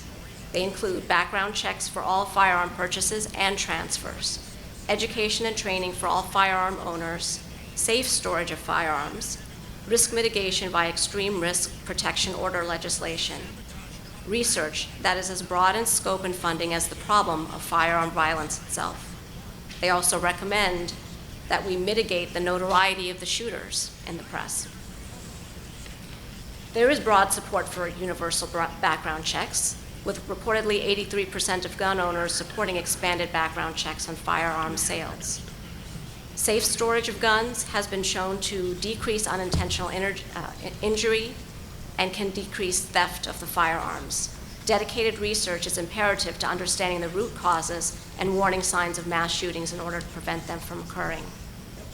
My sons have participated in active shooter drills in school.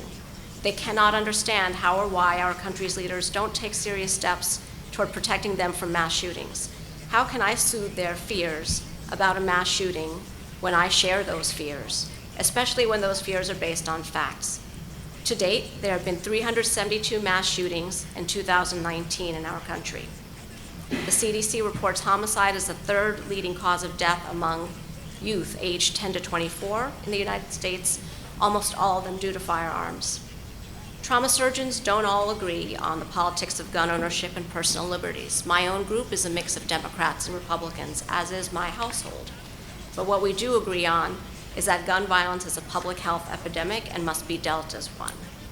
As a mother and a trauma surgeon, I am determined to work toward an America where our children can feel safe going to school, where people can enjoy an afternoon out shopping, going to a concert. We must not allow the politics to supersede the health and the very lives of our people. Is there really any controversy about trying to save lives? Firearm injuries are a public health crisis. Mass shootings are at epidemic levels. We have accomplished great things in the past working together on public health measures. It's vital that we approach with the same determination this time. Thank you. Thank you, Dr. Schubert. Lieutenant Young? Good afternoon. My name is Kirby Young. I'm a 23-year member of the Pennsylvania State Police. I'm currently a lieutenant assigned to our Bureau of Criminal Investigation, Intelligence Division, Domestic Security Section. On behalf of the Pennsylvania State Police, I would like to thank PCCD for organizing and engaging in discussions about the continuing need to support programs and initiatives directed at reducing gun violence in the Commonwealth. My remarks will cover some of the steps the Pennsylvania State Police is taking to combat this crisis and address several pieces of legislation related to gun reform currently before the General Assembly. As you're aware, Governor Wolf announced an executive order on gun violence prevention. The Pennsylvania State Police has been included in several of the preventative and proactive programs within the executive order, which are geared toward providing greater protections for Pennsylvanians. The Commissioner of the Pennsylvania State Police, Colonel Robert Ivanchik, will be a member of the Special Council on Gun Violence. The Council will be tasked with, among other things, making recommendations for improvements on our current firearms background check system and identifying strategies to reduce incidents of firearms-related violence. Pennsylvania State Police will also be developing best practices on gun buyback programs for police departments in an attempt to reduce gun violence in Pennsylvania's communities. We will be expanding the See Something, Send Something program to receive reports of suspicions of mass shootings by text and pursue a campaign to increase public awareness of the ability to alert law enforcement through the use of a phone application. And there are posters and cards at the registration table where you came in today. In addition, the Pennsylvania State Police and the Municipal Police Officers Education and Training Commission will be collaborating with local first responders to develop training on gun violence prevention and deterrence, as well as the recognition of the warning signs of potential mass shootings. In my duty as the operations commander of the domestic security section, I supervise and participate with the risk and vulnerability assessment team in conducting assessments of facilities. In addition to schools, houses of worship, and critical infrastructure, we also conduct assessments of places of mass gathering. At the conclusion of our assessments, our teams provide options for consideration to improve the security posture of the facility and the stakeholders. Pennsylvania State Police is working in concert with the Office of the Attorney General to combat illegal firearms trafficking and straw purchases through the Track and Trace program. This partnership will identify and implement ways to more effectively address the issues of gun violence in the Commonwealth.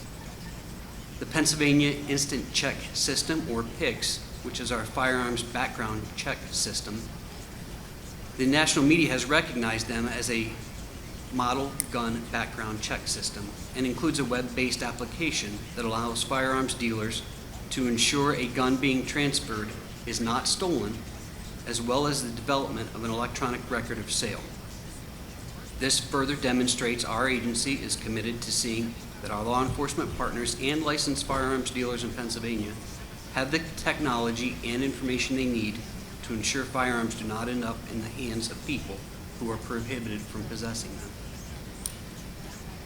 The aforementioned initiatives are some of the meaningful steps to address this critical issue. However, support from the General Assembly is also needed.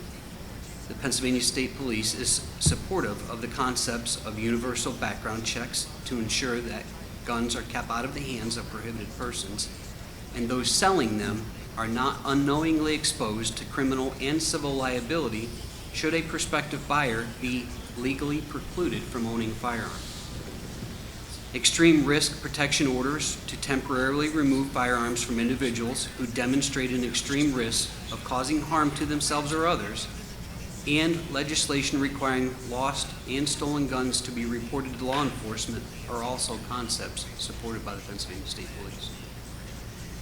Several pieces of legislation presently before the General Assembly address some of those measures to increase safety for the citizens of Pennsylvania. Those include firearms transactions between long guns between two private parties currently do not require a background check. House Bill 673 would require all those who wish to purchase a firearm to go through a Pennsylvania State Police background check. The Pennsylvania State Police believes this would create a uniform process in addition to keeping guns out of the hands of individuals who are prohibited from possessing them. House Bill 525 would require individuals to safely store firearms in a securely locked box or container and in a location where a minor is unlikely to gain access and accidentally hurt themselves or another person. It should, however, be noted that a gun lock would not constitute a secured container. House Bill 1228 would require a person to report to law enforcement within 72 hours of the discovery of the loss or theft of a firearm. Many times when an individual illegally sells a firearm to a person who is prohibited, they claim the firearm was lost or stolen. Unfortunately, prosecutions against these transactions are often difficult because of the challenge in refuting the claim that the firearm was lost or stolen. In its current form, Pennsylvania State Police has concerns about the enforceability of that bill. Pennsylvania State Police is supportive of all of these proposals, and with any piece of legislation, there are technical or implementation concerns with the language of the bill. In addition, the need to get illegal guns off the street should not infringe upon the rights of legal gun owners. The Pennsylvania State Police would like to continue to work with the General Assembly to ensure enacted legislation curtails the devastating impact of gun violence on our communities and addresses the critical need to keep guns out of the hands of criminals. This is a complex issue, and partnerships are critical if we're going to reduce the number of lives lost to gun violence. Again, I would like to thank you for the opportunity to permit the Pennsylvania State Police to address the steps that we are taking to improve the safety of the citizens of the Commonwealth, as well as address the legislation aimed at ending gun violence in Pennsylvania. Thank you. Thank you. A couple questions, and then the panel may have a few questions. Chief Bickerstaff, let me say that I worked with Commissioner Ramsey on the President's Task Force on 21st Century Policing, and the Pittsburgh Bureau of Police is one of the better police departments in the country. I agree. The things that you have done in your description of the programs that you have in place just illustrate that. You're innovative and you're capturing best practices. This is a very detailed, small question.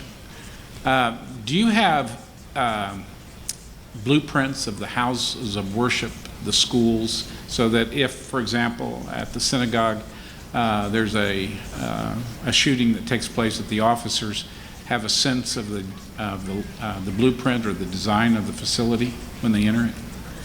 I can't say that we have blueprints for every house of worship, but I do know through our training, when we do our safety assessments, we request those so that we can better assess what's needed as far as improving their safety. So that's part of your thinking in terms of that assessment. And I know when I was a zone commander, all the schools in my district, we tried to get the blueprints for the schools. I mean, we weren't always successful because they didn't have any updated ones, but that was one of our strategies. Okay. Question on the Safe to Save program. On the demographics that you gave in terms of the report out, do you have that broken down by rural and urban? No, we do not. We strictly broke it down by intermediate unit. And also, The reason that we didn't want to pinpoint any specific areas or actually school districts in general is because we weren't actually sure how they train their students or when they train their students, because it was such a fast rollout, and it's a heavy lift for schools to roll this out to their students, and we understood that. So we didn't want to specifically pinpoint any particular areas to show that, hey, one group has a problem, one group doesn't. It just could be that they didn't train their kids as early as the other groups, or vice versa. We found that we always knew when schools were training because we would get an uptick of tips from that specific location, and then it would kind of level out. So we always knew when a school was actually rolling out the training, and that's why. We also, if I might just add, we also are legislatively mandated to break it down that way. Okay. To go further on your question, as I tend to go off script, I will suggest to you that while numbers may be different by population, content of tips were across this entire Commonwealth. So while numbers may be smaller in certain areas, it's probably based on population. For example, the Philadelphia intermediate unit is this city of Philadelphia school district. Their numbers are, you might think that everything's just beautiful down there. I can assure you from living in the suburbs of the city, it's not.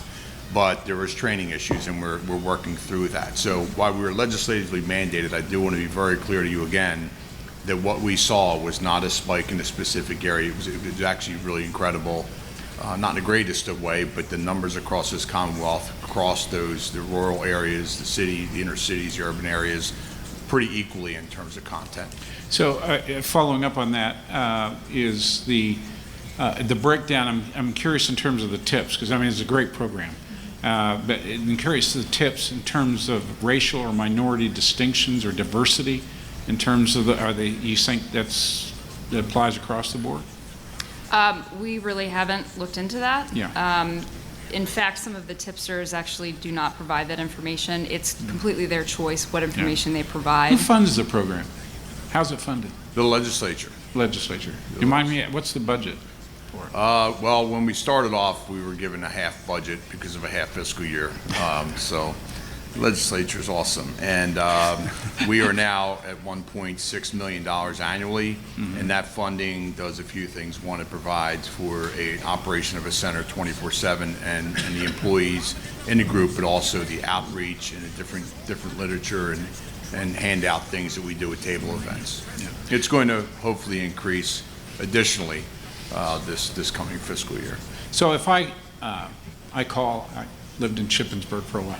If I call from Shippensburg and I have suicidal ideation, or if I have a life-threatening event, et cetera, and I use that tip line, how do you mobilize the resources or the services to respond?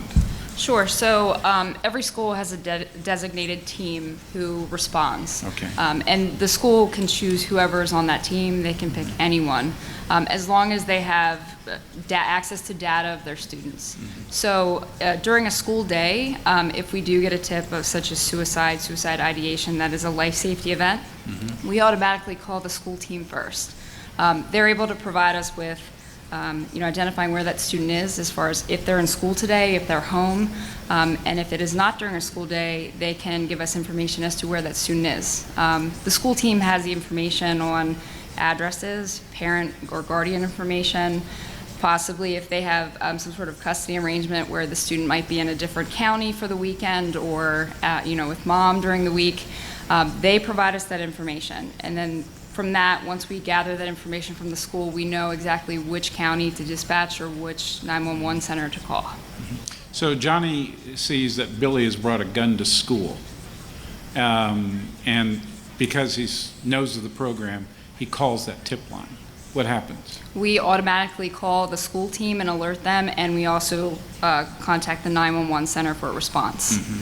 Typically now, since we've had about 6 months of a school year, the school teams have adjusted to incorporate law enforcement on their teams so that either the school resource officer or school police or even the local police department automatically receive those tips when it's sent in. They get a text message to their phone, and they also get an email, and then we also follow up with a phone call just to make sure that at least one member of that team knows that that tip is there for them to look at. Okay. Dr. Sugar, I'm curious, and this relates to by the way, I meant to announce at the beginning of the question that some of this is pretty heavy, and if you need to talk to somebody, as we said at the very beginning, there are resources in the back of the room. If you have a need to process some of the information or to engage it in a way that's affected you personally. You know, I have a grandson that shot himself by accidentally finding a gun, and he survived. My house was hit in a drive-by shooting of 90 rounds pouring into my house, and went through that kind of a trauma. And so I know sometimes I need to talk. And so if you need that, you feel free to do that. The next question really is about the fact that a piece of data was used a little bit earlier that since 1966 in the University of Texas school shooting, or at the University of Texas, the bell tower shooting, there have been over about 1,400 mass casualties. In that same time period, over 1 million people in our cities have been killed by guns. In the training that you go through in terms of mass casualty event or dealing with gunshot wounds, is the training different for mass casualty shootings versus an inner city kid who gets shot in a gang fight? A single gunshot wound victim is kind of a nightly thing. That's just part of our day-to-day training. We have always incorporated mass casualty training. That's been around since I began my training in 1994.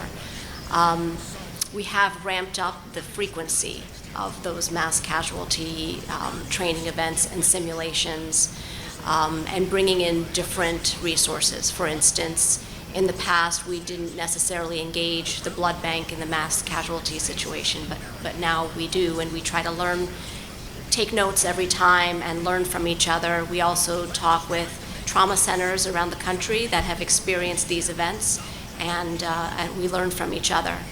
So is there a, I don't know what the right word is, a blueprint or a guide or a book in terms of training that a community, when you're dealing with mass casualty events? I mean, the governor was very specific about the different areas of suicide, accidental shootings, domestic violence, and mass casualty that a hospital, again in Shippensburg, might be able to have access to the same kind of information you have about mass casualty responses.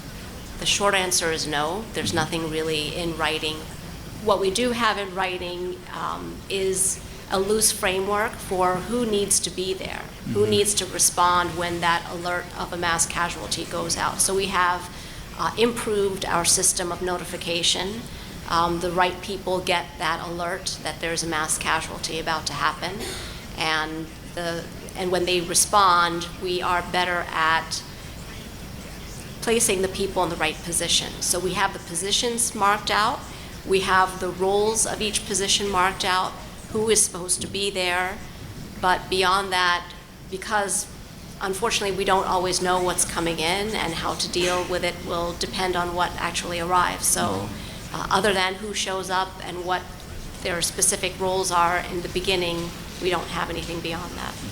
So is there a rapid response team among the various hospitals so that if it's a significant number of casualties in a shooting, that they respond to whatever Trauma One medical service unit might be available? Absolutely. Okay. In Pittsburgh, there are 3 level 1 trauma centers, and one that is specifically a pediatric level 1 trauma center. So the city of Pittsburgh and the surrounding areas know exactly where they are, and they are amazing at bringing the patients to the right place. If it happens so that a number of patients are diverted to a different hospital for any reason, those hospitals will immediately launch the system to bring them to the trauma center where we can. How did that get developed? Is that citywide coordination? I mean, who did that? This started, I would say, by my boss about over 30 years ago. And this took full engagement with law enforcement, EMS, a big community outreach project, and it took time. Yeah.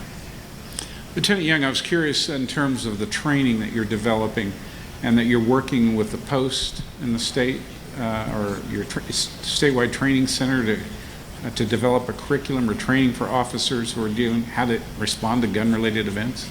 Did I understand that correctly? Yes, sir, we are, with our basic training academy and to the members that are already on the job through in-service training. Does that require legislative support? I mean, the posts in the various states have different requirements for how they implement curriculum, and I'm just wondering if, in addition to post-training or training at an academy, requires legislative approval. I'm not aware that we have a need for additional legislative action to implement that training. Okay. Questions from the panel? Yeah, Jeremy. So a couple questions. First, for the law enforcement members of the panel, I'm wondering what your thoughts are about the laws as they're written, as they're interpreted around terroristic threats, harassment by communication, stalking, some of the related types of offenses, and other inchoate offenses. Are those laws adequate? Do they need to be revised or updated to help you to identify and enforce and hopefully prevent acts of targeted violence? The harassment by communications and terroristic threat laws to me are sufficient. It's just the grading of them, of course. Harassment by communication usually doesn't rise beyond the level of a summary. Sometimes it does, depending on what the level of calls are. Terroristic threats are misdemeanor offenses, and generally I've made arrests on them. I think they're pretty sufficient. And a question for the medical professionals on the panel. I've read that one of the best predictors of surviving a gunshot wound is immediate access to a trauma center. Could you tell me a little bit about sort of the challenges and the barriers of having access to good trauma centers like we're blessed with here in Pittsburgh, as well as sort of the issues of field response and, you know, scoop and run and those other matters? Can you just start and say how we get into you? Okay. So we'll go in order of how this usually works. Of, you know, EMS, we have to be able to get them to the trauma center. Fortunately, in a lot of portions of the Commonwealth, we're served by a fairly adequate trauma center, you know, of having level 1, level 2 trauma centers. There are certain other areas of the Commonwealth that are what we'll refer to as a trauma desert, if you will, where, you know, maybe we're dealing with a level 3 or a level 4 trauma center, or maybe that there are no available trauma centers within a given time frame.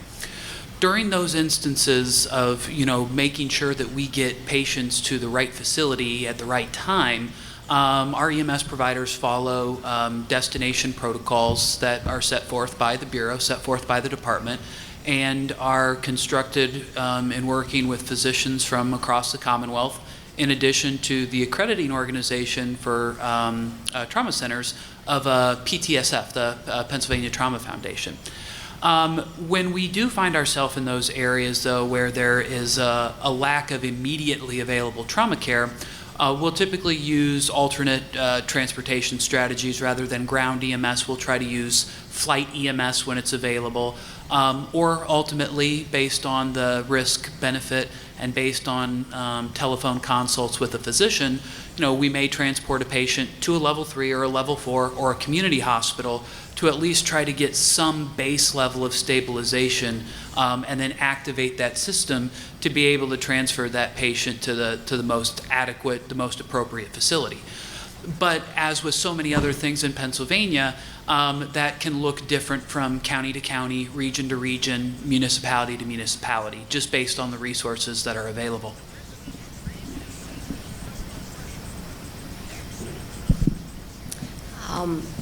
We have had situations where I've received phone calls from physicians at non-trauma centers in the state where they received a patient and there's no way for them to send that patient to us.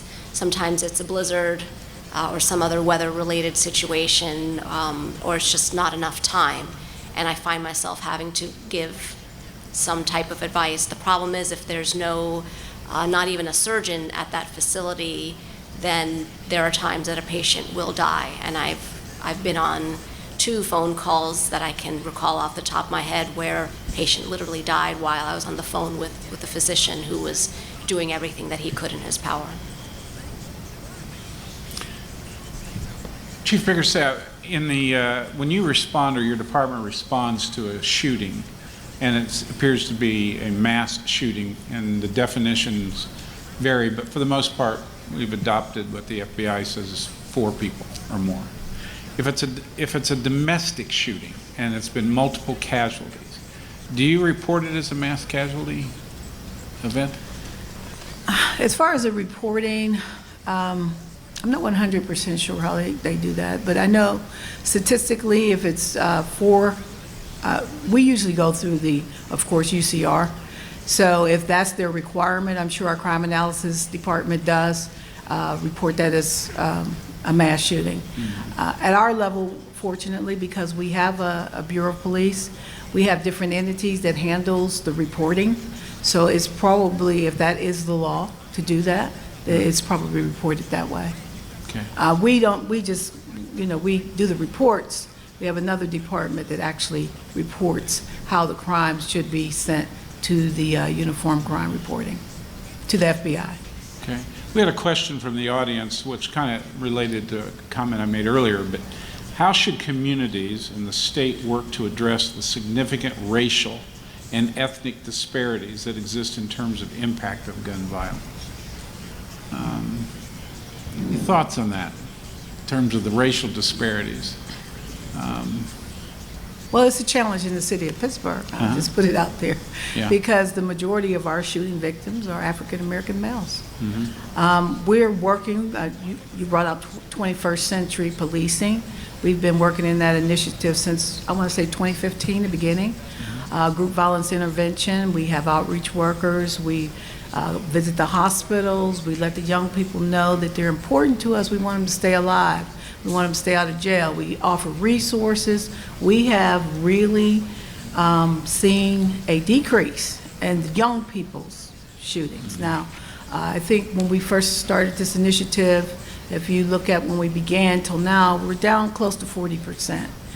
We're up slightly between last year and this year, but a lot of our victims are not young people anymore because we put a concerted effort into reaching out to them with social media and our outreach workers or our buffers in between that really speak to them on the street level if that's what they're into.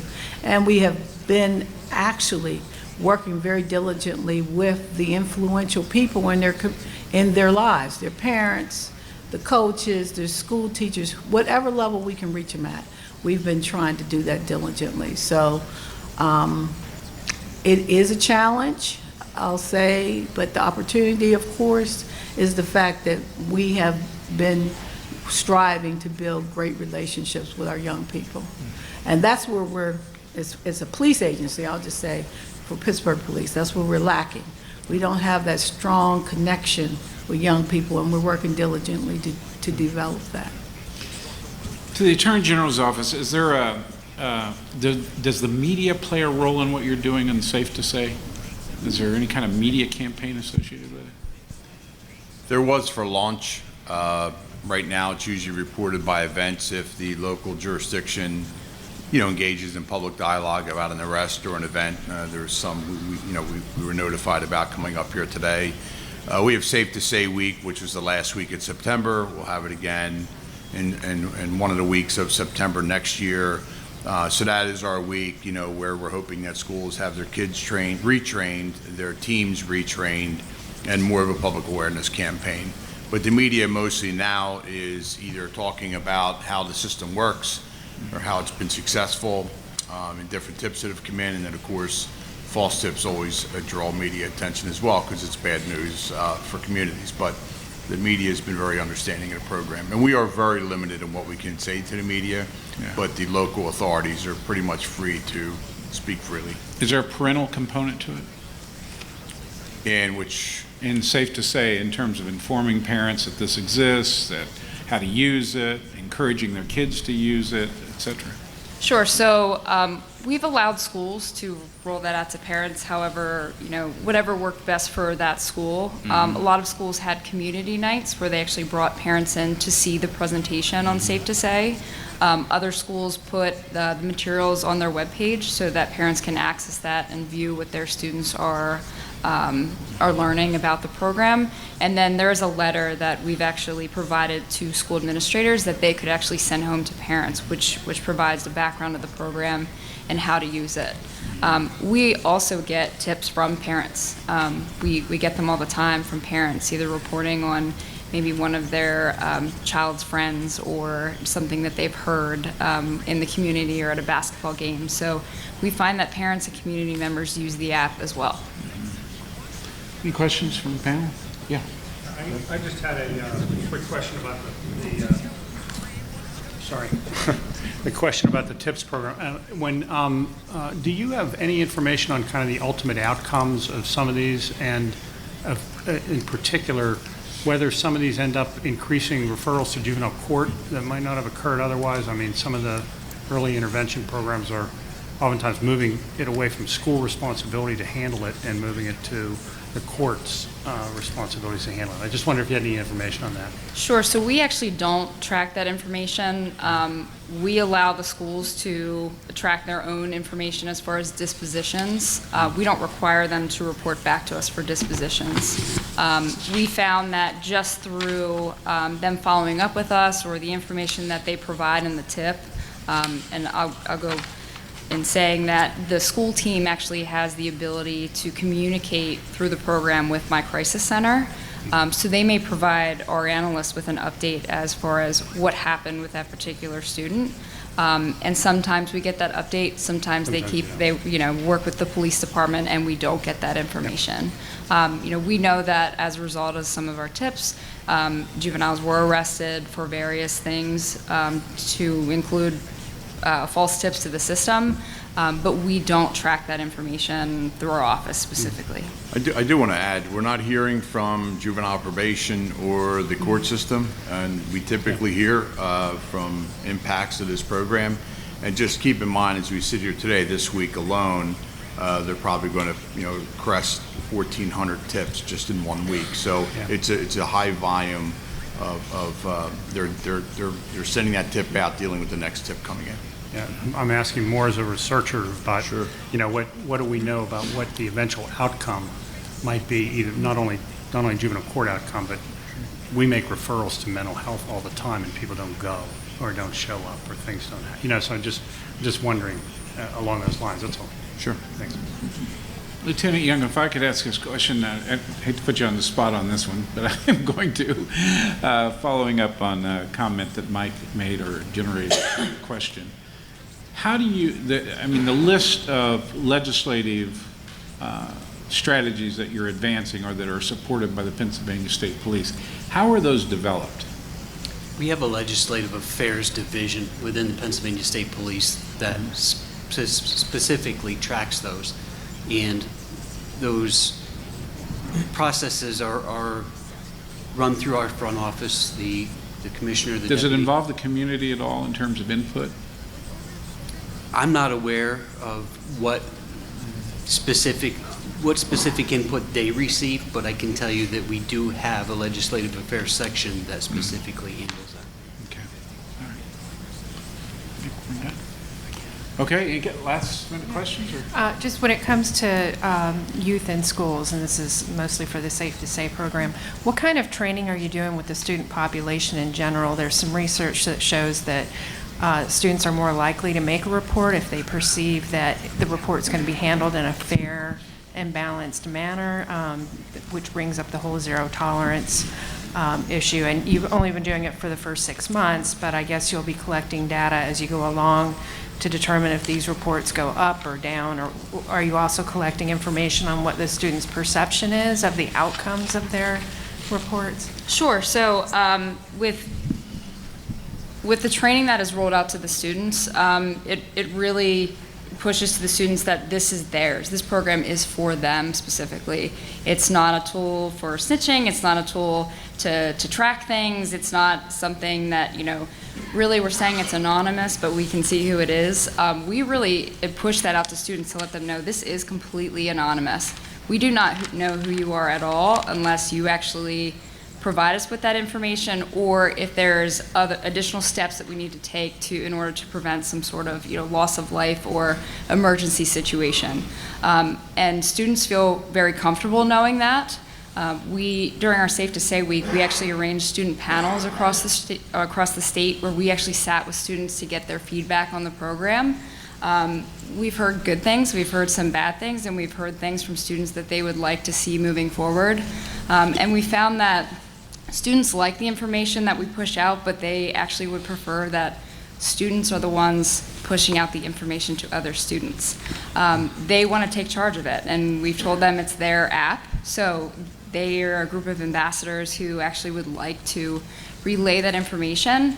And also other ideas of setting up peer groups where the students can go to peers instead of adults and talk about what's going on in their life, because they feel that sometimes adults just don't understand what they're dealing with. And we can all relate to that, especially I have kids, so I get it.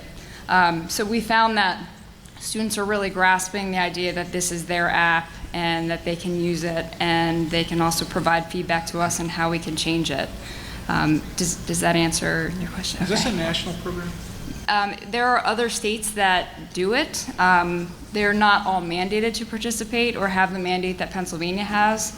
And then districts can actually individually utilize the program. There's a national crisis center that Sandy Hook actually operates, and that's in Florida. So districts in Texas can utilize their crisis center. Let me just add two things to your question. In a separate area of our agency, there's an Office of Public Engagement, which we do track the amount of training they do in schools and where they're welcomed into schools to talk about cyberbullying and bullying. That's been a program that's been going on. It's been enhanced a bit, and we're pursuing that training pretty aggressively and trying to see if there's any warmer hot spots that need to be further addressed.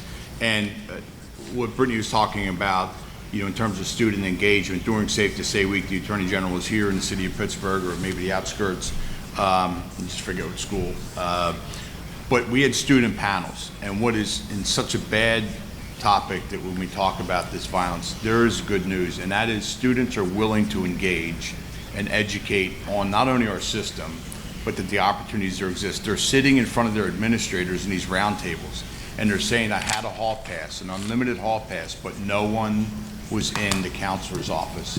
The bigger argument is to the legislature to hopefully weigh in, to fund counseling, and that's one of the things the Attorney General is pushing from that report.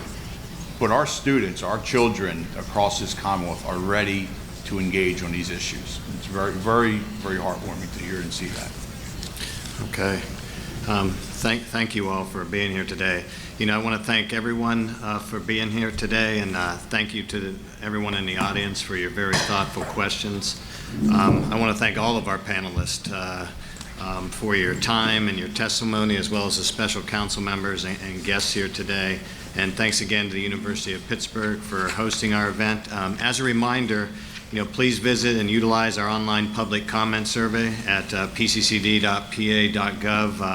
where we welcome your ideas, your thoughts, your perspectives. As I mentioned, this is the start of the process. We'll continue to gather data, research, try to identify best practices, as well as get additional feedback and testimony across the state to help the special counsel develop informed recommendations. So thanks, everyone.